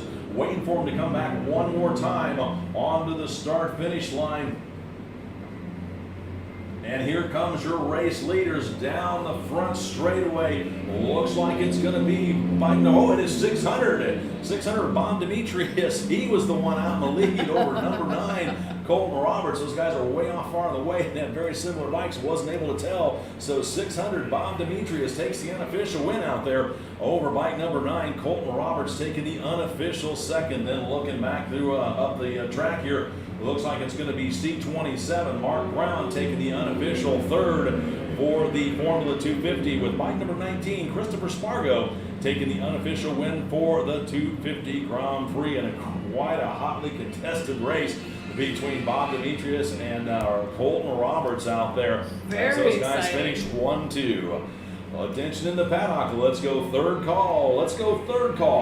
Race number 4. Battle of the Twins 1 presented by Fast by Faraci and the Sound of Singles. You folks are up right now if you want to bring them on up. Again, it is third call. Third and final call for race number 4. Battle of the Twins 1. presented by Fast by Faraci and Sound of Singles 1. You guys are up right now. Third call for race number 4. All right, and while these folks are all making their way back home, let's go on through here and put up the next graphics. Next race is race 4. You want to read that one? Yeah.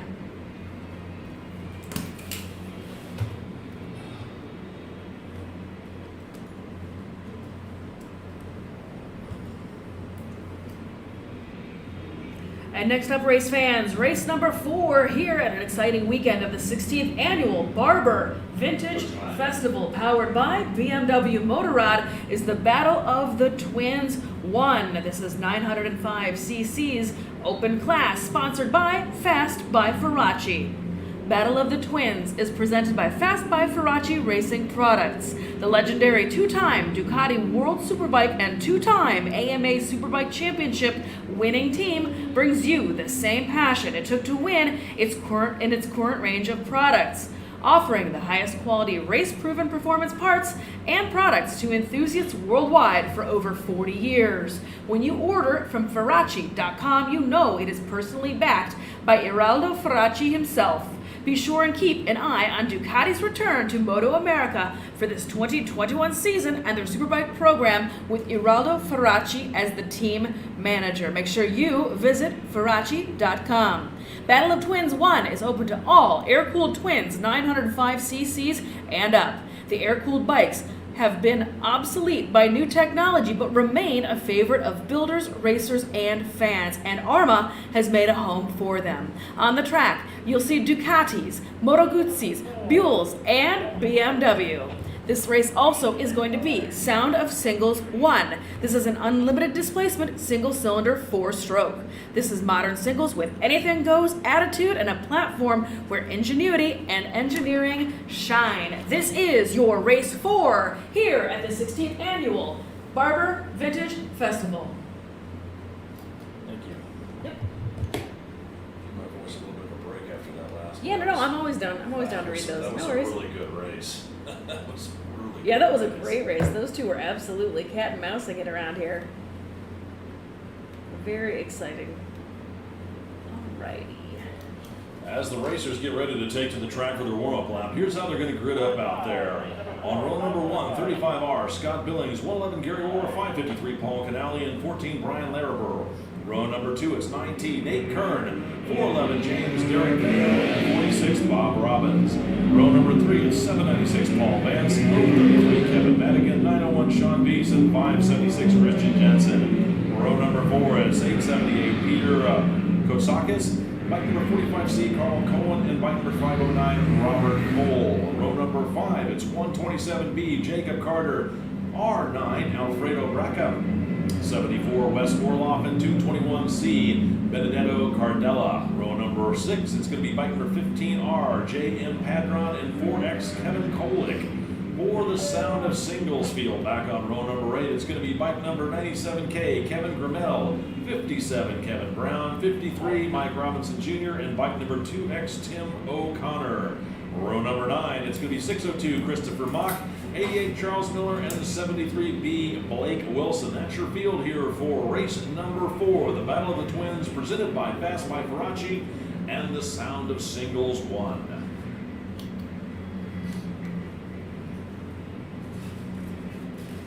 Let's see who's racing what. This was definitely some great racing yesterday. Nate Kern, right out of the gate, very, very fast aboard that very cool BMW R9T. He ended up, I don't think he ended up winning those races, but he definitely had great, excellent starts. So keep an eye out because he definitely loves to get the jump on everybody. I think he was. He might have won this one yesterday. Did he win yesterday? He was super duper duking it out with a handful of folks, and it was super exciting. I think he did win this one, but then the next races, a couple of races, he didn't do some. Oh, okay. I think he might have still been on the podium. Again, Yeah. 16 races, all the classes. I know can't it's hard to remember. who did It's what. hard to remember everything, but I do remember it being super exciting. Mhm. And he definitely had a great start, a great launch. You know, he's really familiar with this track. Aboard that very cool BMW R9T that I enjoy. Gary Orr also very fast aboard another very fast R9T out of California. say, Wes Orloff, I thought did pretty good in this one yesterday, too. Wes Orloff did do very good in here yesterday. It was this one. I know Orloff did good in one of the races, but I wasn't sure if it was this one. J.M. Padron's usually pretty good, although this might have been the one that he crashed out of yesterday at 5, so I'm not sure he's got his life fixed or not. Is Wes Orloff in this class? Yeah, he's back here on number 5. So before Wes Orloff. Oh, you have him on your sheets. I don't have him on. I have him on mine. It's probably just because, well, that would be why he's back on number 5. He probably didn't pre-enter. Oh, I gotcha. So I'm Yeah, sure he these- did do these are great. probably He did do pretty great good. yesterday. I remember saying his name several times. Yeah. But there's a couple beautiful Ducati Pulse Smarts out there. There's a Bimota. There's several BMW R9Ts. Several Ducati Super Sports. A 900 SS. Really beautiful bikes.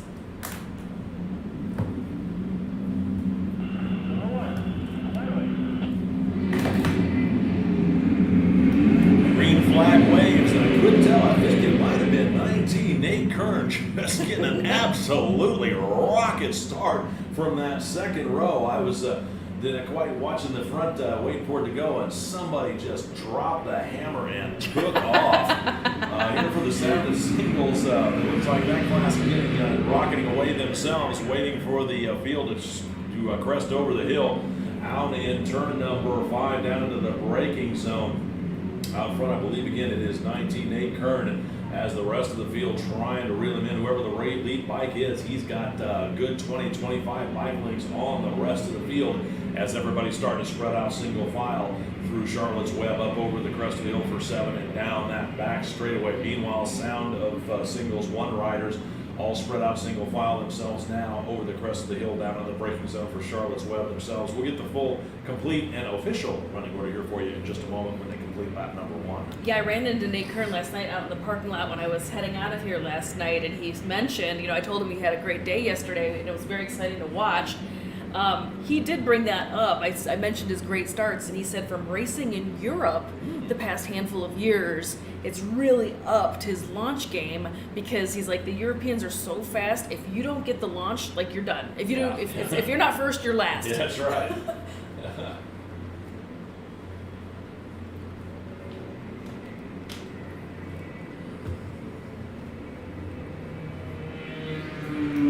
Race leader across the line. It is bike number 19, Nate Kern.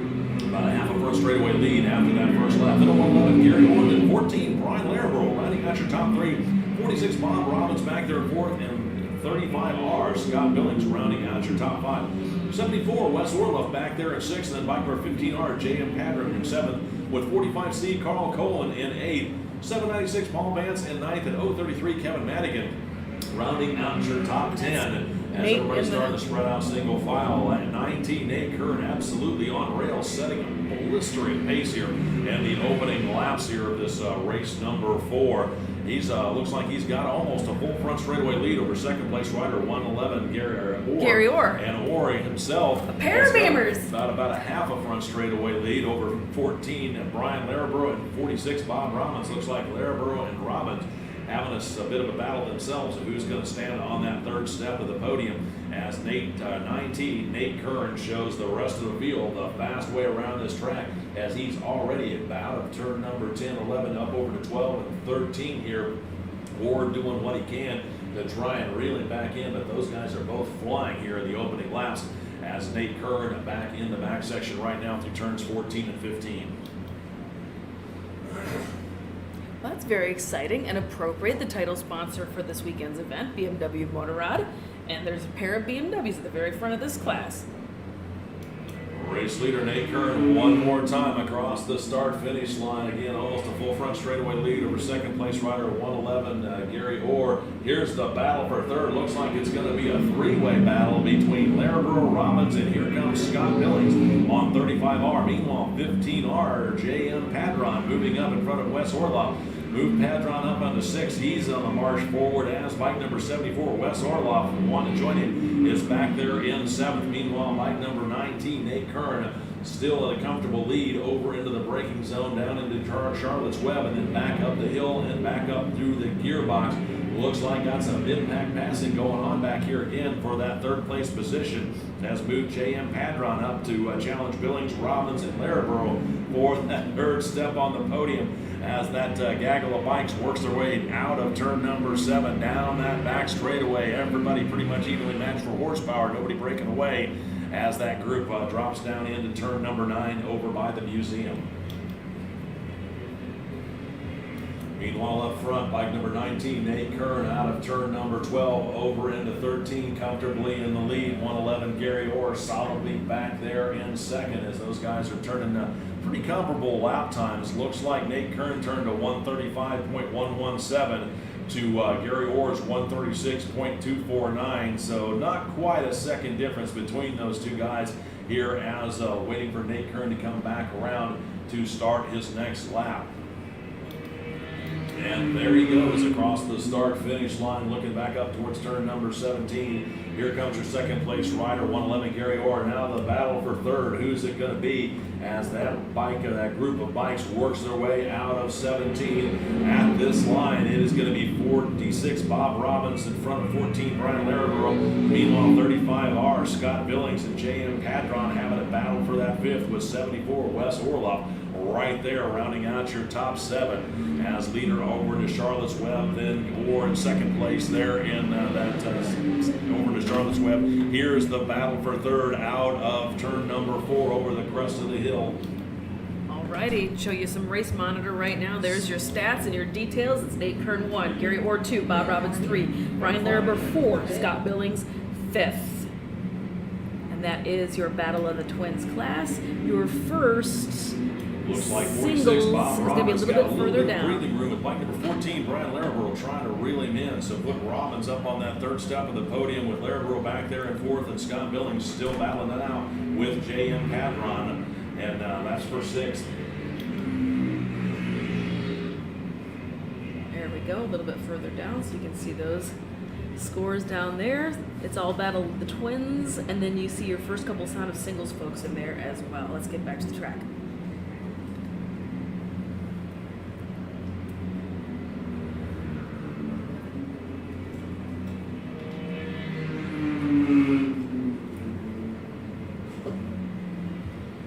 Halfway flags out for your race leader, bike number 19, Nate Kern, starting the second half of his race. Then it's going to be 111 Gary Orr back there in second, looking up towards the back of the track. Here comes the rest of the field out front on this one. It is going to be 46 Bob Robbins, 14 Brian Lariboro, 15R J.M. Padron works himself up to the top 5 with 35R Scott Billings, and then it's going to be 74 Wes Orloff with bike number 796. Your leader Paul in Vance Charlotte's Web there right now behind him. with So Gary J.M. Orr in Padron 2. trying to figure out how he can get around Lariboro and Robbins to put himself up on the podium as that trio out of turn number 4 up over the crest of the hill, but everybody down hard on the brakes. It looks like Lariboro's still holding on to that 4th position as Bob Robbins in 3rd, and bike number 15R J.M. Padron right there behind him. Looks like Lariboro gets a great drive out of 7 down that back straightaway, but Robbins still has the superior horsepower as he leads that group of 5 riders. Robbins, Lariboro, Padron, Billings, or rather 4 riders, down over and through turn number 8 one more time.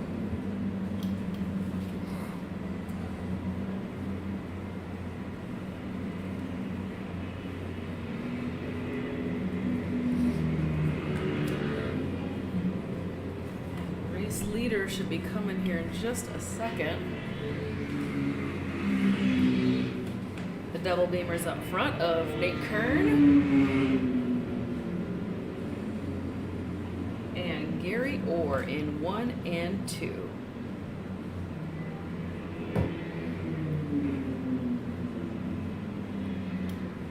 Bike number 19, Nate Kern, and now seeing past halfway, so whatever happens, this race would be official. Then it's going to be 111 Gary Orr. Here comes the battle for thirds between Robbins, Lariboro, and Padron, with Scott Billings right there behind him. So again, it's a 3-way battle for who's going to stand on that 3rd step of the podium as Kern over through turn 5 down into turn number 6. Then it's going to be Orr coming out of turn number 4 himself.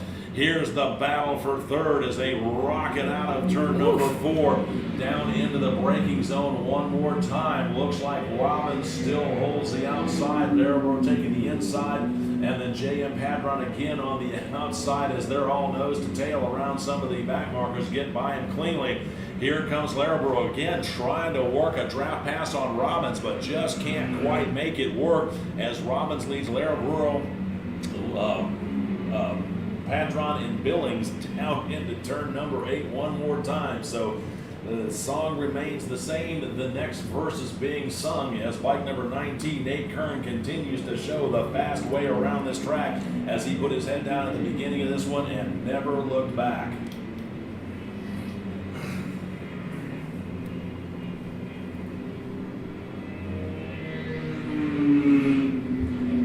Race leader, bike number 19, Nate Kern, through some of the lap traffic, cleanly passed around a back marker as he starts his next lap. Then it's going to be bike number 111, Gary Orr, coming across the start-finish line as he gets around some of the slower traffic. It's going to be interesting to see how some of these lap riders are going to maybe shake up this battle for third, as Robbins, Laraburro, and Padron have all been pretty much Velcroed together as they rocket across the start-finish line one more time. Robbins continues to lead Laraburro and Padron. It's going to be really interesting to see what happens when the white flag comes out this next time by, if somebody doesn't try and pull a move here pretty soon, because you know that Laraburro and Padron have just been absolutely chomping at the bit trying to figure out how to get around Pop Robbins as that trio works their way out of turn number 4 up over the crest of the hill one more time. Laraburro pulls the trigger that time, moves up to the inside of Robbins, but can't quite make the pass stick. So Robbins up in front through Charlotte's Web. Laraburro trying to double apex and makes it work. His move, Laraburro, bike number 14, Brian Laraburro up to that third step of the podium. Bob Robbins on 46 back there in fourth,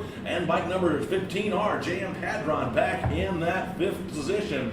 So Brian Laraburro pulling a masterful strategy. Maybe he tipped his hand too soon. We'll see here how it's going to shape up, and to see if Brian Laraburro on bike number 14 can hold on to the lead as that trio working their way through turns number 10, waiting for them to come back into view here as they work their way back up the hill. As they do, it looks like, I can't tell from here, but I think Laraburro might still be in the lead. Can't quite tell. White flag in hand with the starter as here comes your race leader, bike number 19, Nate Kern, across the start-finish line.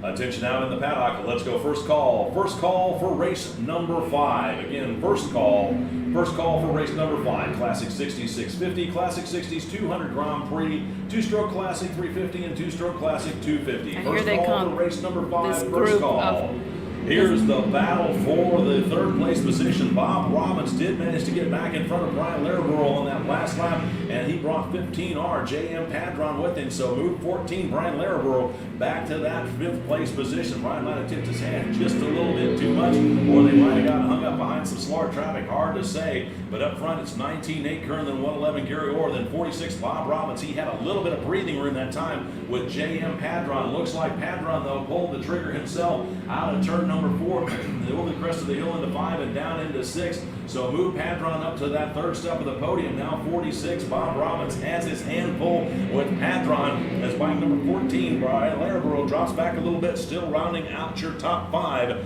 as Padron up to that third step of the podium. Meanwhile, up front, 19, Nate Kern, all the way out of turn number 11 over into 12 and 13 here on his final lap. Then it's going to be 111, Gary Orr, as he's holding solidly on to second, working his way around some of the back markers. Here's the battle for third, waiting for him to come up. It was J.M. Padron, looks like it still is, as he finds his speed up over the crest of the hill for turns 13 and 14 with bike number 46, Bob Robbins, dropping back just a bit, and then bike number 14, Brian Laraburro, rounding out the top 5. Checkered flag out for your unofficial race winner, bike number 19, Nate Kern, holding on to the win. Then it's going to be bike number 111, Gary Orr, taking a quick peek behind him, holding on to that second place position. Here's going to be the battle for third, looking back up towards turn number 17. Who's it going to be? It was, I believe, J.M. Padron holding on to the lead, and it is taking J.M. Padron taking the unofficial third out there.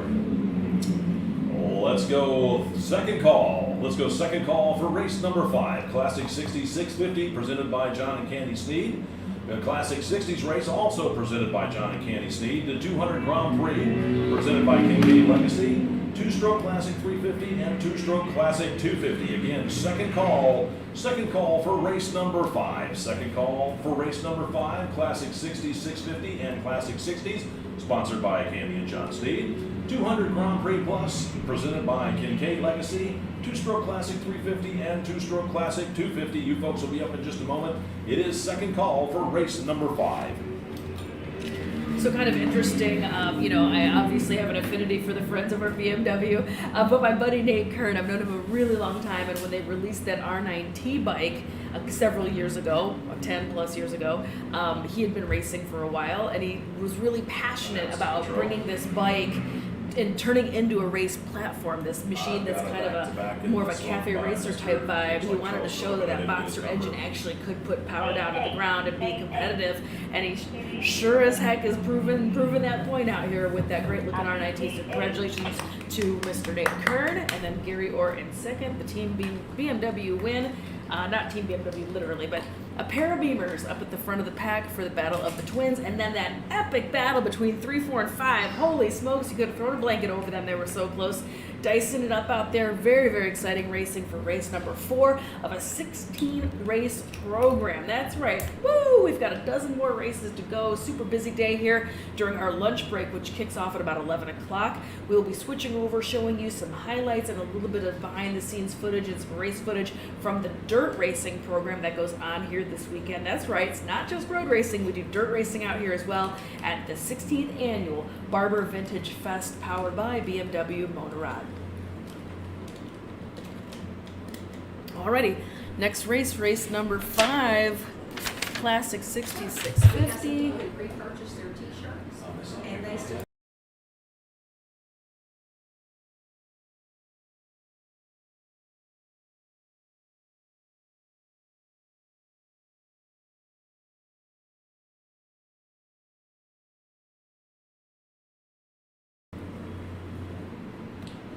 Attention out there in the paddock. Let's go third and final call for race number 5, Classic 6650 and Classic 60s, presented by John and Candy Steed.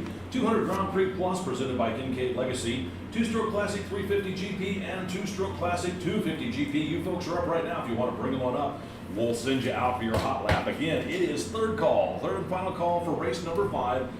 Again, third and final call, race number 5, Classic 60s 650 and Classic 60s, presented by John and Candy Steed. 200 Grand Prix, presented by Kincaid Legacy. 250 or two-stroke Classic 350 GP and two-stroke Classic 250 GP. You folks are up right now. For the Classic 60s 650, this is co-sponsored by John and Candy Steed and Von Zipper. Von Zipper offers premium sunglasses and goggles founded by a fellow AHRMA racer. The Von Zipper experience is a sweet spot between optimism and individualism. It's a sunny place where you can be anyone you want to be and celebrate anything you want to do. Check them out at vonzipper.com. Born in Southern California, Von Zipper has been handcrafting premium eyewear for free thinkers and outsiders since 2000.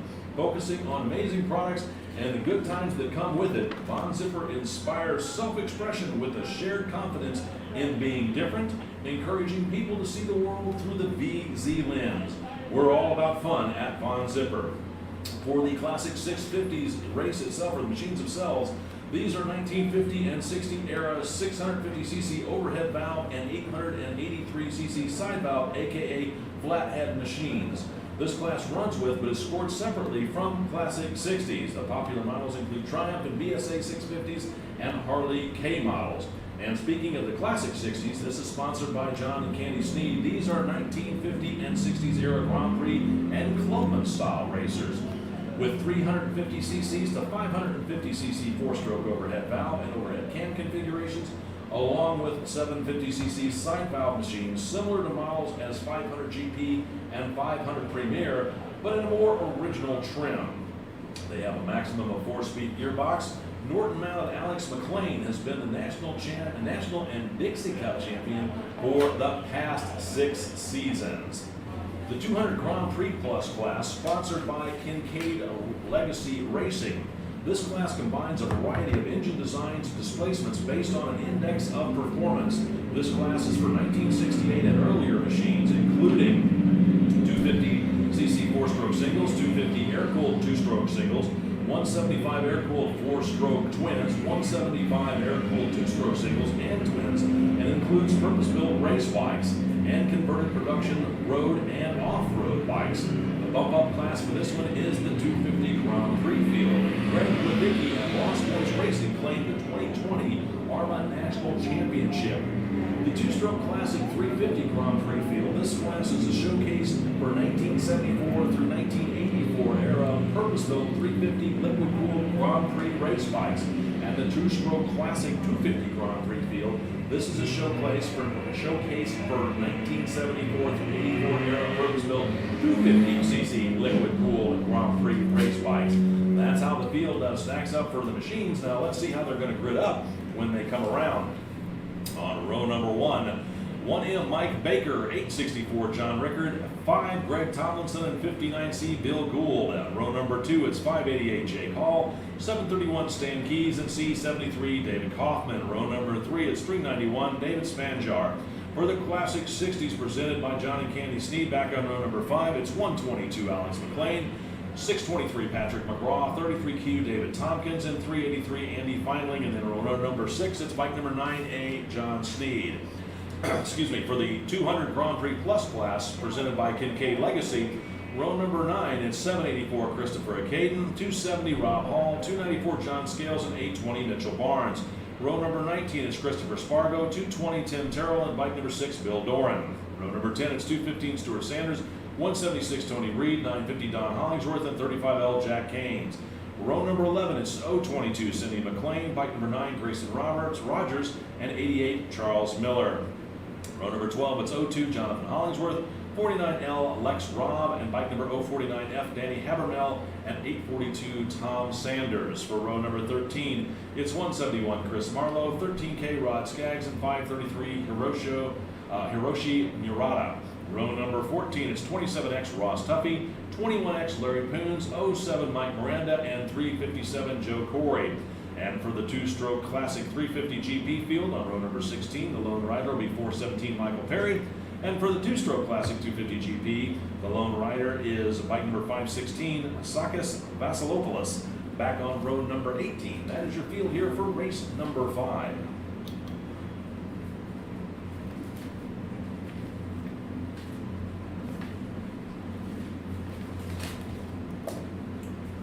Step away from just a moment. Yep.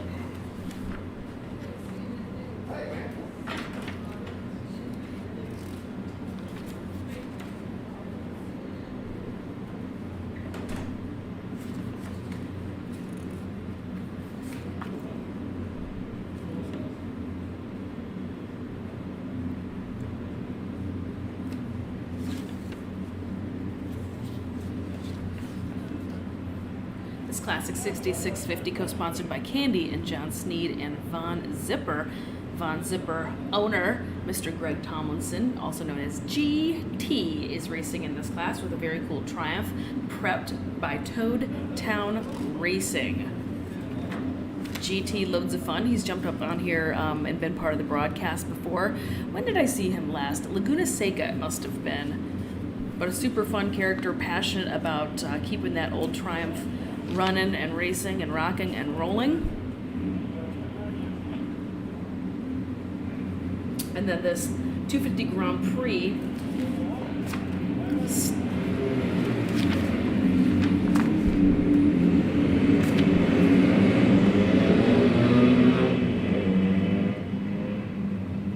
and away they go. I was gonna say the 250 Grand Prix class 200 Grand Prix. That's what I meant to hit. My bad. Let me go change that graphic. I hit the wrong thing.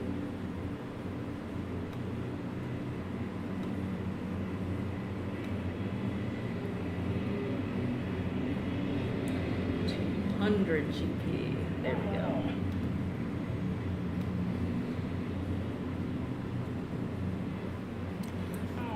What I was going to say is that 200 Grand Prix class is kind of our bump is our points class for folks that are racing CB160. So the CB160 race, which is huge and very, very popular here with AHRMA in particular. You can see that the first wave is making their way through the backside of the track right now. And this is going to be the second wave. So this 200 class is the points awarded class for the CB160. Like I was saying, it's a huge grid, but that is just an exhibition race only. So if they want to get points, they have to compete in this 200 Grand Prix class in order to chase points and win championships. So this is a lot of folks who are racing both classes in here. Very exciting racing, very cool. A little bit of a ragged start that time as we had some stalled bikes in wave number 1. So the second wave got hung up just a little bit longer, but they finally get the bikes going. Wait for the field to come back around and complete lap number 1 here in just a moment. And they let that second group just cook. Yeah, they're clipping on along. Race leaders out of turn number 17 across the start-finish line. At the line, it is going to be bike number 122, Alex McLean. No surprise there with 864, John Rickard.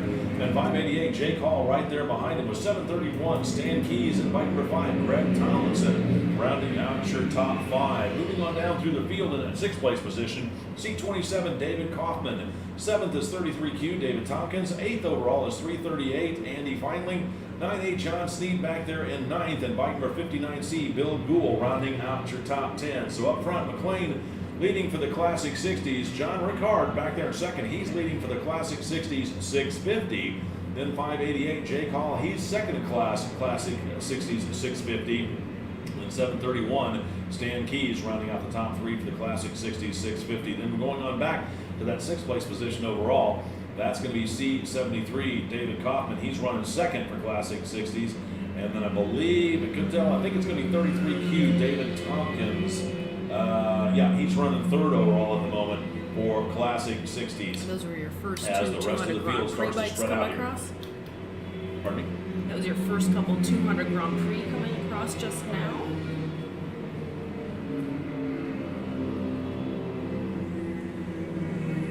So I'm going to click on over to Race Monitor for those of you that are watching at home. So we can go ahead and check out the stats. Let's take a gander. And let me go ahead and go adjust that guy. I think he's a little too short. There you go. Boop. So we get this one in, then we'll get race 6, and then we'll be on All lunch break. Classic 60s folks so far. And let me go lower it so we can see the 200 Grand Prix. Christopher Spargo in 1.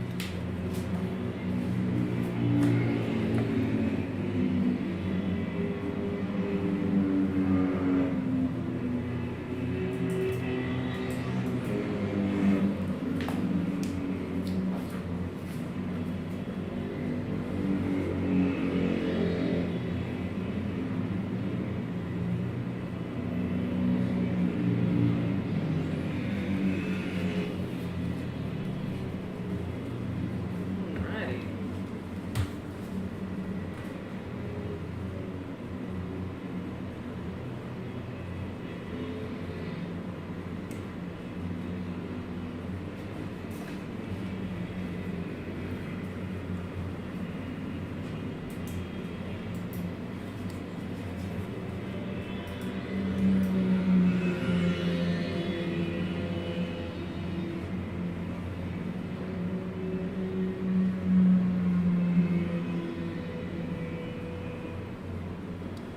I'm keeping an eye out for that first wave, which was our Classic 60s bikes. Slow rider coming out of 6 up over the crest of the hill. I think it's going.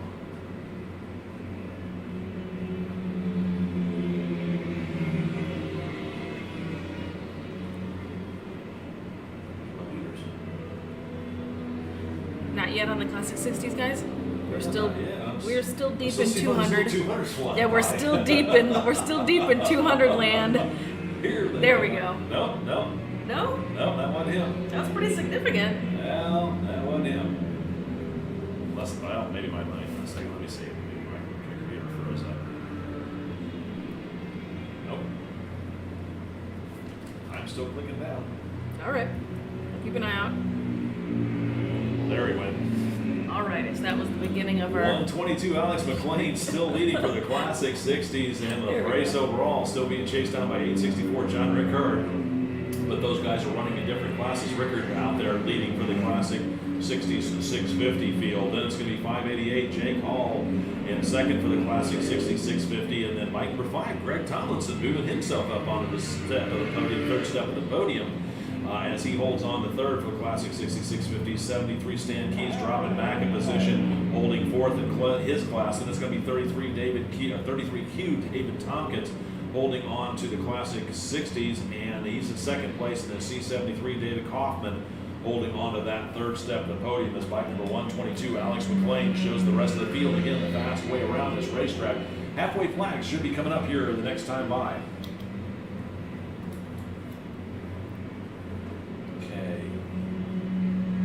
Hollingsworth, Keys, and Sneed are all back to back.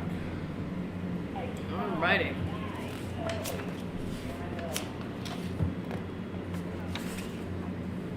"27 bikes in this 200 Grand Prix class, so it's pretty big. It's pretty sizable. Like I was saying though, for folks that are racing the CB160s that wanted to go ahead and try to get points and win championships and things, they have to race in this class. The CB160 standalone is simply an exhibition race.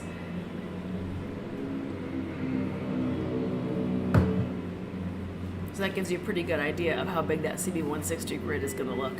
No,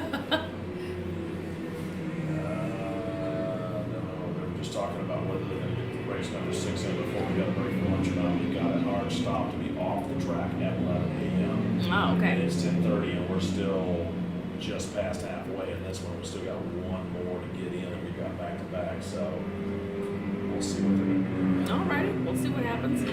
I'm gonna leave this with you. So we have a break coming up at 11, so we will be jumping off of the road racing program, but there will be picking up some dirt racing and off-road racing from Rebecca, who's going to be streaming and editing some videos and things over there. So she's got some great coverage that she's going to be putting up on, so make sure you stay tuned. Turn the notifications on so you can go ahead and check that out. We'll be back with more road racing at about noon.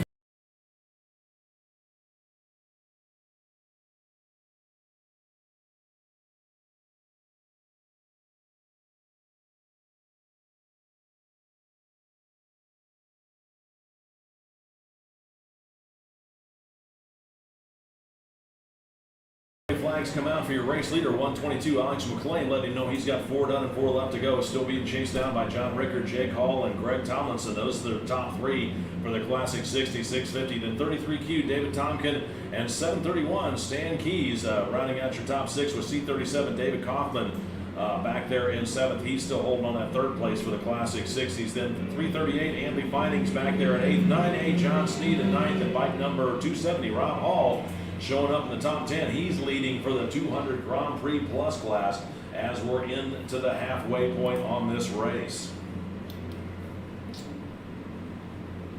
I was going to say something, I forgot what it was. That 11 o'clock break. No. It'll come back to me. He's going to do some type of an announcement for everybody. Let's see.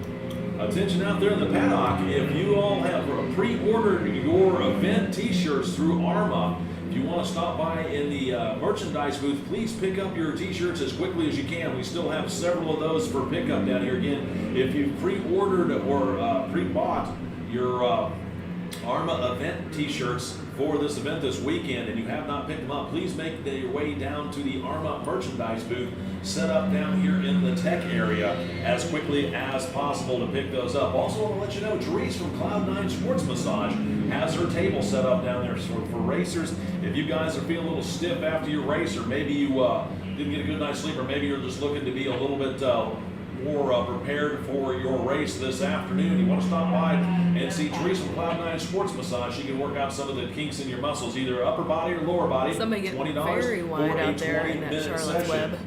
And we spend all this money on all this equipment and seem to neglect the biggest part of the equation, which is the rider's body themselves. So again, Therese from Cloud9 Sports Massage has herself set up on the in the tech area down there. Again, 20 minutes for $20. It's definitely worth an investment to try and help you be a little bit more limber and work out some of the kinks before you go out or even after your racing. You got a bunch of races this afternoon. Good to go and see her in between the races. Keep your body feeling good. Again, Cloud9 Sports Massage down in the tech area. I mean, I think it's pretty nice that we've got somebody here doing massage all weekend, yeah, but it's not just for racers, man. It's for people that are camping. It can be anybody. Yeah. And she's been doing it for a long time. She's really good at it too. I don't know about your quality of hotel, but sometimes some of these hotels I stay in, sometimes I could certainly use a massage the next day. It's definitely that's for sure. Mouse to control. Let's take a Should I peek roll at calls race or monitor. what are we doing? Let's take a look. See where we're at. Copy This that. looks like this must be. There we go. Let's Copy scoot that. up a little bit. Alrighty, Alex McLean in 1. No surprise out there. Very, very fast for the Classic 60s. And John Rickert is Classic 60 650 in first place. Attention in the paddock, attention in the paddock. Let's go first call. First call for race number 6. Open two-stroke presented by Tony Dukas and Motard and Next Gen Superbike Medium Weight presented by 4SR. You folks will be up here in just a moment. It is first call for race number 6. Open two-stroke presented by Tony Dukas, Motard, and Next Gen Superbike presented by 4SR. Oh, and the Bears class presented by John and Candy Sneed. Again, first call for race number 6. First call. There you go. Missed a couple 200 Grand Prix, folks.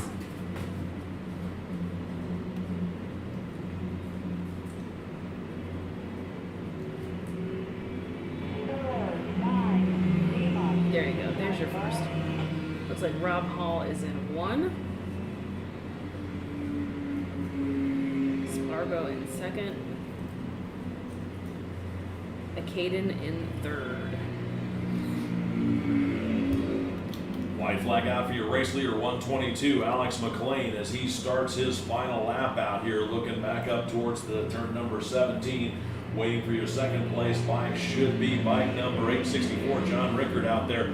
He's actually leading in the Classic 6650 race, and it's going to be bike number 5, Greg Tomlinson. He was getting the better of his battle with 588, Jake Hall. So those guys are duking it out to see who's going to stand on that second step of the podium for the Classic 6650 field. And it's going to be bike number 33Q. Actually, 270, Rob Hall comes across the line next. He's leading for the 200 Grand Prix Plus class. Then it's going to be 33Q, David Tompkins, and it looks like 731, Stan Keys. 19, Christopher Spargo. Looks like he's holding on to that second place position for the 200 Grand Prix Plus class as the rest of the field starts their final lap here in race number 5.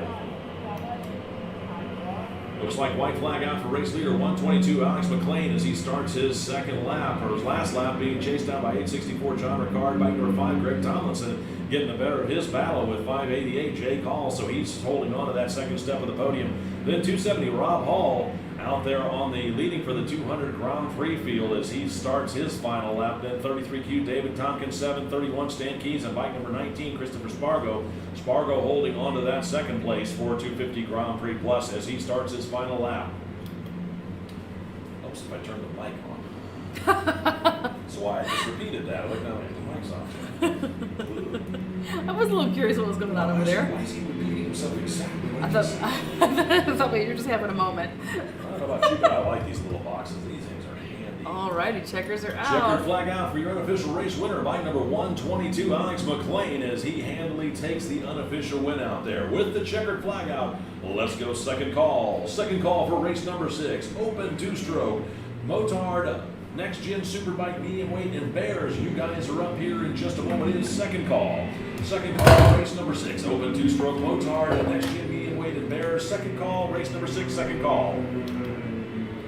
Yeah, Alrighty, so it looks like we're going to squeeze one more race in before our lunch break at 11. Again, if you're just now tuning in, thank you so much for watching day 2 of a very exciting 16 race session going on. Each day, 16 races out there happening.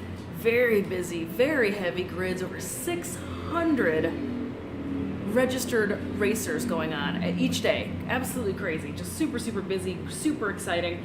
Anyway, so we got one more race going on before lunch. At the lunch break, we'll be flipping over and showing you some broadcast footage from the dirt racing side of Barber Vintage Festival, and then we'll be back with more road racing live at about 12 o'clock.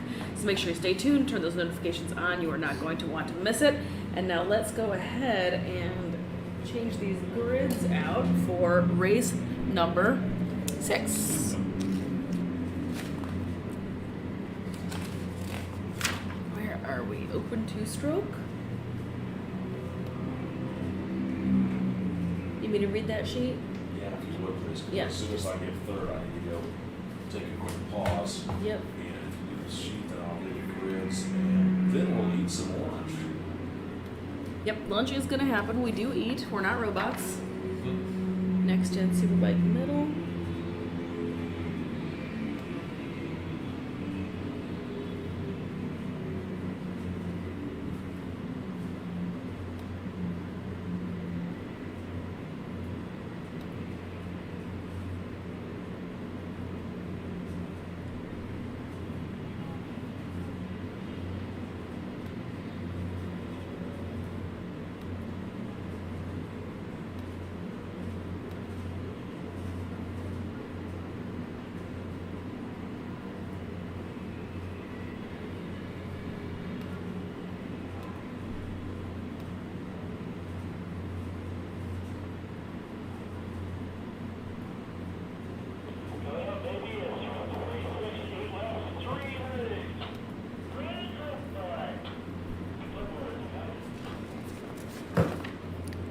All right.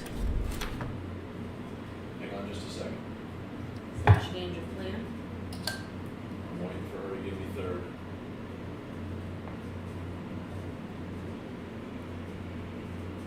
All right, race number 6. Next race going up is going to be Open 2-stroke.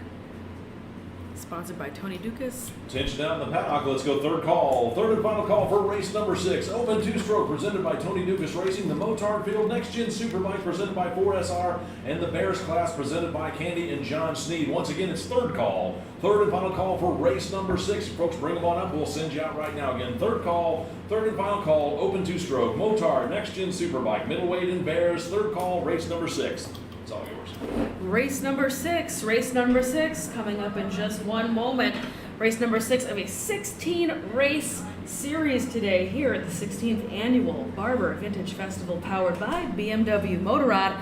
Race number 6 is going to be Open 2-stroke sponsored by Tony Dukas Racing. Since 1973, Tony Dukas Racing has specialized in high-performance 2-stroke parts and services, including TDR reeds, providing the latest engine, accessory, and exhaust designs for Yamaha RZ350 stroker engines. Dedicated R&D combined with dyno and race testing results in the best overall performance and reliability. TDR can provide RZ-based twin engines up to 1200 cc and even 3 and 4 cylinder versions for racing or recreation. They also build 2-stroke street bikes using current 600 cc sport bike chassis fitted with RZ style engines. Visit TDRRZ.com to learn more. Open to any 2-stroke motorcycle. This is unlimited on engine size or number of cylinders, frame type, cooling type, or model year. You'll see everything from home-built customs to purpose-built production race bikes to exotic, late-model Grand Prix machines. Truly the ultimate showcase for 2-stroke race bikes. Motard, sponsored by Motul, makes bike setup and maintenance easy so you can focus on the fun. They invite you to check out the new Slacker V4 with Bluetooth. Work smart, play hard with Motul. The motard class is known as supermoto or super motard. Competitors often race on smaller tracks that combine dirt and pavement. In motard, you'll see unlimited displacement 2 and 4-stroke singles, which are based on motocross or dual sport bikes with limited modifications for road racing. Motocross, off-road, dual sport, and motard-specific single-cylinder machines apply. 2-stroke liquid-cooled to 500cc, 2-stroke air-cooled unlimited, 4-stroke liquid-cooled to 570cc, 4-stroke air-cooled unlimited displacement. This also is Next Generation Superbike Middleweight, sponsored by Jerry Nickel of 4SR Racing Suits. 4SR, make your track days even better. All of our standard, off-the-shelf 4SR leather suits are manufactured in exactly the same way as the suits produced for our 4SR factory riders. We have always used the same technological processes and materials for production and custom suits that ensures we are making the best quality riding gear available to everyone. We believe in producing the best possible garments for bikers and then work out the price afterwards, giving riders all over the world a genuine piece of riding kit developed with safety first. This next-gen Superbike middleweight class showcases what was raced in the late 80s through the early 1990s. It is limited to period-specific modifications. Bears, British, European, and American Racing Series, sponsored by John and Candy Sneed, 2-cylinder pushrod machines built up through 1968, competing under Formula 750 specifications. Must be representative of race bikes of the era, with fairings and low clip-on style handlebars. Brands typically represented include BMW, BSA, Harley-Davidson, Moto Guzzi, and Triumph. That is your specifications for race number 6. As the riders take to the track for their warm-up lap, here's how they're going to grid up when they come back around. Row number 1, bike number 80L, Ralph Starpoli, 117, David Kressel, 3Z, David Frick, and bike number R73, Greg Levicki. Row number 2, it's bike number 25, Frank Schoenbeck, 112, Adrian Jasso, and 99X, Jonathan Schendel. Row number 3, it's bike number 56, Stephen Gillen, bike number 917, Lorraine Kressel, 146, Paul Stamper, and bike number 404, Jeff Hennis. Row number 4, it's going to be 491, Brian Surtees, 781, Paul Nelson, and 251, Stuart Atkincade. Row number 5, it's 925, Kerry Crest, 19, Christopher Spargo, 329, Matthew Crabtree, and bike number 9, Colton Roberts. Row number 6, it's going to be 949, Keith Powell, 135, Jeremy Scherer, 641, Craig Herco, and then rounding out that field for the open 2 strokes on row number 7, it's going to be 41, Jacob Trosper. For row number 9 for the Motard field, it's going to be 21B, Andrew Berkeley, 133, Paul Elledge, and 43A, Stephen Alexander, and 785, Stephen Karatus. Row number 10, it's going to be 49X, Brian Rammer, and 67M, Mark Perrone. For the Next Gen Superbike Middleweight presented by 4SR, row number 12 is going to be 02, Jonathan Hollingsworth, 32B, Harry Vanderlinden, 204, Patrick Patriolia, and then bike number 224X, Bill Howard. Row number 13, it's 560X, Scott Wilson, 91, Sean Smith, and 3N, Jerry Nickel. Row number 14, it's 15G, Sean Gilmore, 700, Cameron Crockett, and 758, Sean Woolery. And then for the Bears class presented by John and Candy Sneed, back on row number 16, it's going to be 1S, Daniel May, 731, Stan Keys, 995, Patrick Hansen, and bike number 9A, John Sneed. That is your field here for race number 6. And nobody noticed that Trosper does not also ride with E. Mauser. Oh. That's why They have a passenger. That's why I checked up on that one. What? They have a passenger. That's exciting. What? That's some very exciting Looks like new style of the racing. two-stroke field away cleanly, as those 2-strokes are great to hear. You know, unfortunately, EPA has had their number with the 2-strokes here in North America, so it's great to hear those bumblebees take off down this front straightaway. Then it's going to be the Motard class. These guys are all pretty much, as I said, motocross-based bikes or dual sport bikes, and that's pretty cool to watch too. Out front, though, for the open 2-strokes, looks like it's bike number 80L, Ralph Starpoli, out in the lead as he works his way out of turn number 6 and working his way up through the crest of the hill and back that straightaway. Looks like everybody pretty much spread out single file. We'll get the full running order here for you in just a moment as the Next Gen Super Bikes and the Bears work their way down the front straightaway to start their race right now. This will be the final race we have this morning, and then we'll be at lunch break immediately following this race. And we've got some stuff going on with the track themselves. I believe we've got the VJMC parade lap at 11:15. Mary McGee will do another parade lap here. She's our Grand Marshal this weekend. She'll do a parade lap at 11:30. And then the paid parade laps tribute will be at 11:45. So I'm sure somebody's going to handle all those. We'll let you know when all that comes together. Right now, racers still working their way. Open two-stroke field all the way back over the back section of the course between 13, 14, 15, and 16.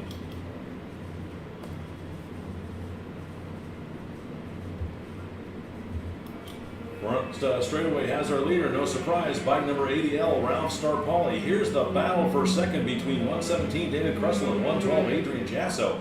Those guys are pretty much nose to tail there for that next lap. Then it's going to be 491 Brian Surtees. He came on strong yesterday and in his race.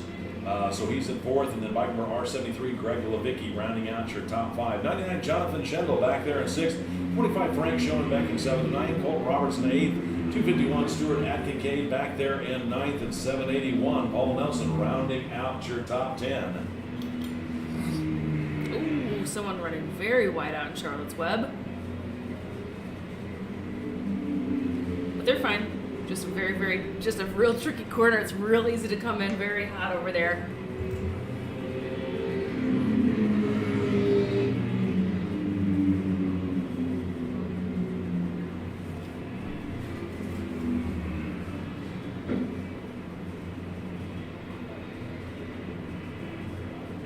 At the very top of the screen here, just a moment, you'll see Starpoli moving briskly towards turns 15, 16, and 17.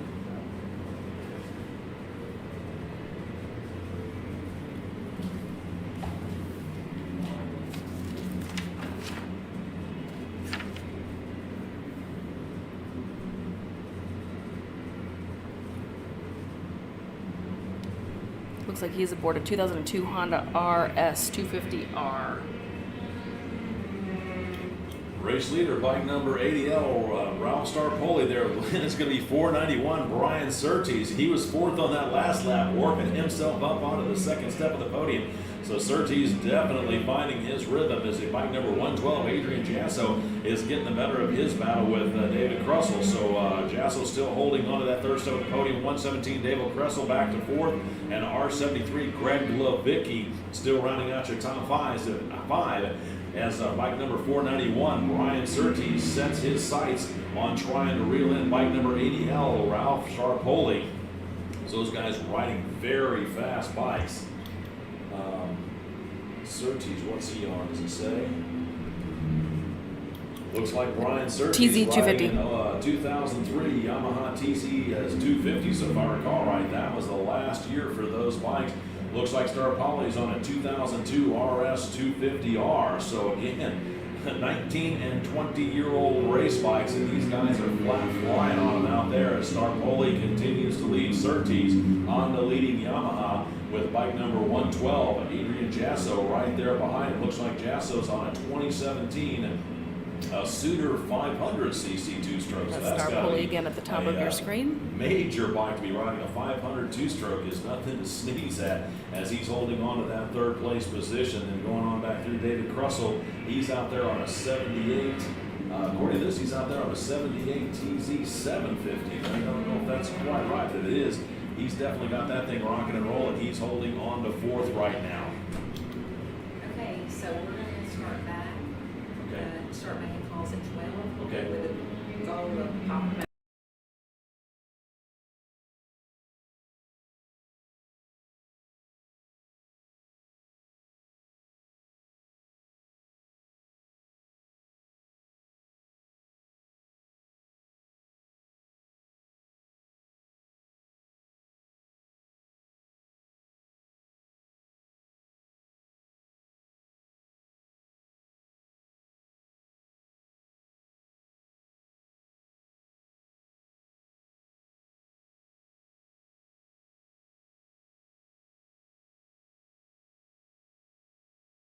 Isn't it great? Thank you for Thank you, about that Jesus. one. Yes. Jesus. Alrighty. I forget about chapel service on Sundays. I gotta remember to do that.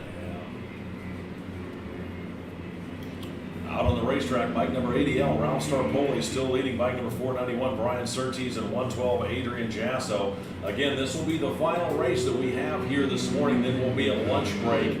I know the schedule says we're supposed to start back at 12:30 here today, but we will start putting calls out at Let's 12. take a gander at Race Monitor. So just a FYI on that one.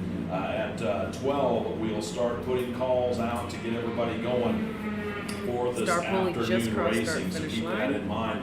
Also, anybody Brian that has Surtees hot on pre-ordered his a heels. AHRMA event T-shirt, if you have not made your chances or They're made your way already down past the track. to the AHRMA merchandise booth, if you could do that as quickly as possible, we need to get those picked up. Otherwise, it's There you going to go. cost us quite a bit of Greg money to Vicky ship just those. So crossed. again, Colton Roberts just keep that in crossed. mind if you've already pre-purchased a So Starpoli 1, Surtees 2, Jasso 3, Crystal 4, Vicky 5. The merchandise booth to pick that up, we'd appreciate it. Also at 11:15 this morning, once we get into the lunch break, 11:15, Your leaders we have are all a making their way through non-denominational Charlotte service Web right down now. in the tech area. We would ask that if you're going to And are on attend that the service, top please bring your line, chairs. Top Again, track line. a non-denominational chapel service will happen at 11:15 down in the tech area. And don't forget to bring seating with you. Let's go take a look at the backside. Those are your leaders right now. Ooh, a total battle going on between Surtees and Starpoli as they make their way towards 15, 16, and 17. Halfway flags out for your race leader, bike number 80L, Ralph Starpoli, still being chased down by 491, Brian Surtees, then 112, Adrian Jasso, and then bike number 117, David Russell with R73, Greg Levicki rounding out your top five. The rest of the field seeing halfway, so This whatever's going should to be happen your race now, leader. this would be a completed Oh, no, that's a race Motard, since never mind. everybody's seen halfway. Once again, after this race, we'll be at This our should be lunch it. break.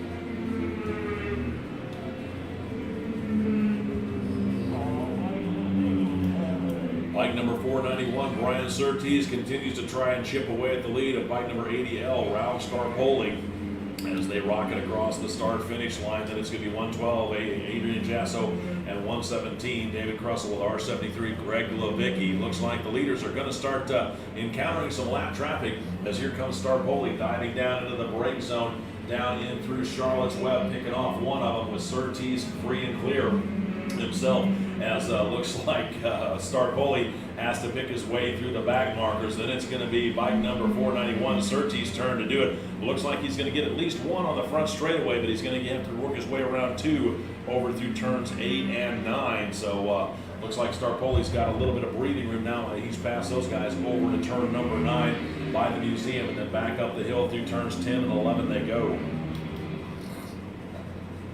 Yeah, I imagine there's got to be some pretty good strategy about putting the traffic as little roadblocks between you and your competitor. I'm sure there's a little bit of ride wide thinking going on out there. Yeah. Let's go back and find them again. Race leaders should be at the top of your screen right now, making their way over towards, again, 15, 16, and 17.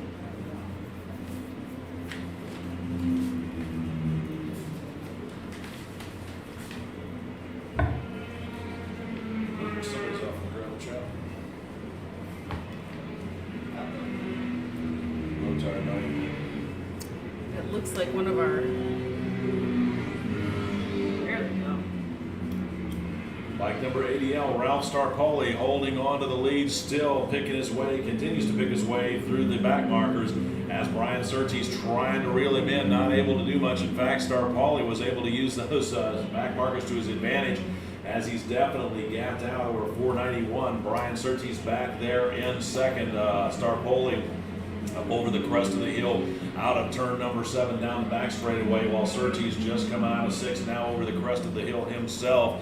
As I know these guys got to be getting hot and tired. White flag should be coming out next time by. Then it's going to be 112, Adrian Jasso working his way out for the crest of the hill there down at the back stretch over towards turns number 8 and 9. Russell and Levicki still rounding out your top 5 as Ralph Starpoli once again on his 19-year-old TZ250, or 18-year-old rather, TZ250, out there showing no signs of actually, no, he's on the Honda. 19-year-old Honda, 18-year-old TZ250, which is what Surtees is riding. Those guys are still pushing hard out there. White flag coming out in just a moment.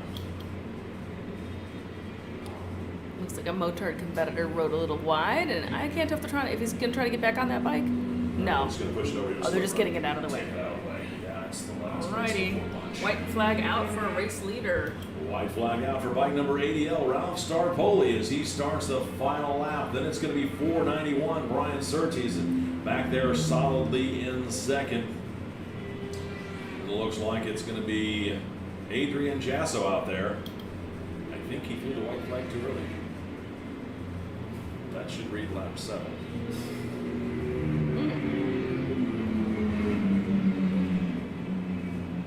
Oh, I wonder if they cut him a lap because of time. It's 10:59. I bet that's what It must be, I because bet we that's have to what be they- off I at bet 11. That's what they did. They had to cut him a Yeah. lap because of time. Because we're supposed to be off the track at 11.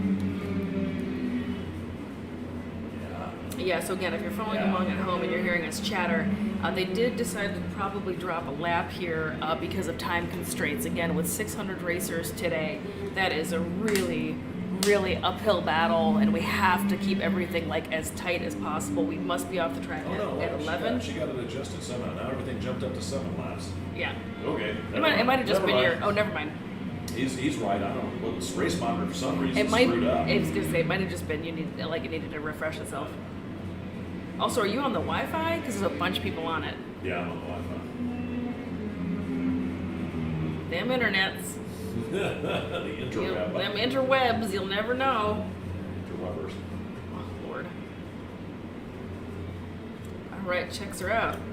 Checkered flag waves for unofficial race winner bike number 80L, Ralph Starpoli, as he takes the checkered flag leading from the very get-go. Then looking back up towards the turn number 17. Here comes your second place That rider, was perfect 491. timing. Brian Surtees coming home unofficially back there in second. And it's going to be bike number 112, Adrian Jasso, rounding out the top 3 here for your open 2-stroke riders. With the conclusion of this one, we are now officially at our lunch break. So once we get the track cleared, we are at our lunch break.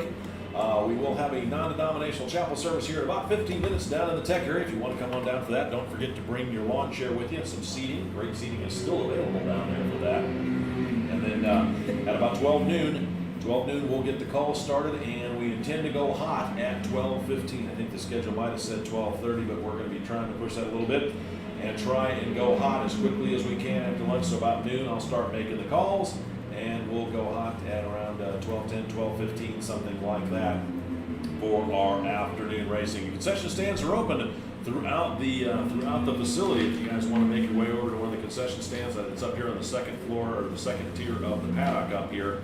The concession stands are open up there. Alrighty, race fans. Well, as you just heard, we are going to be winding down this race number 6. 6 down and 10 more to go, Jay. 10 more whole races to go. So that's going to be about it for the morning program. We will be back, however, so don't panic. We're just going to be switching programs a little bit. We got to show a little love to the dirt racers. Head over to Rusty's Barbecue, where our meats are slow cooked over hickory and hand pulled so that every bite is tender and flavorful. Rusty's Barbecue menu features a wide selection of everything from barbecue sandwiches and kids' meals to plates of their famous ribs, pulled pork, and chicken. Or you can order ahead at rustysbarbecue.com.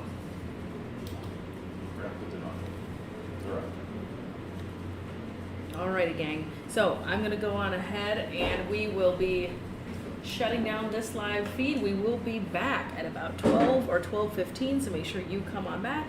You are not going to want to miss it. We'll see you on the flip side, but stay tuned. There's more awesome dirt racing coming your way in just a moment.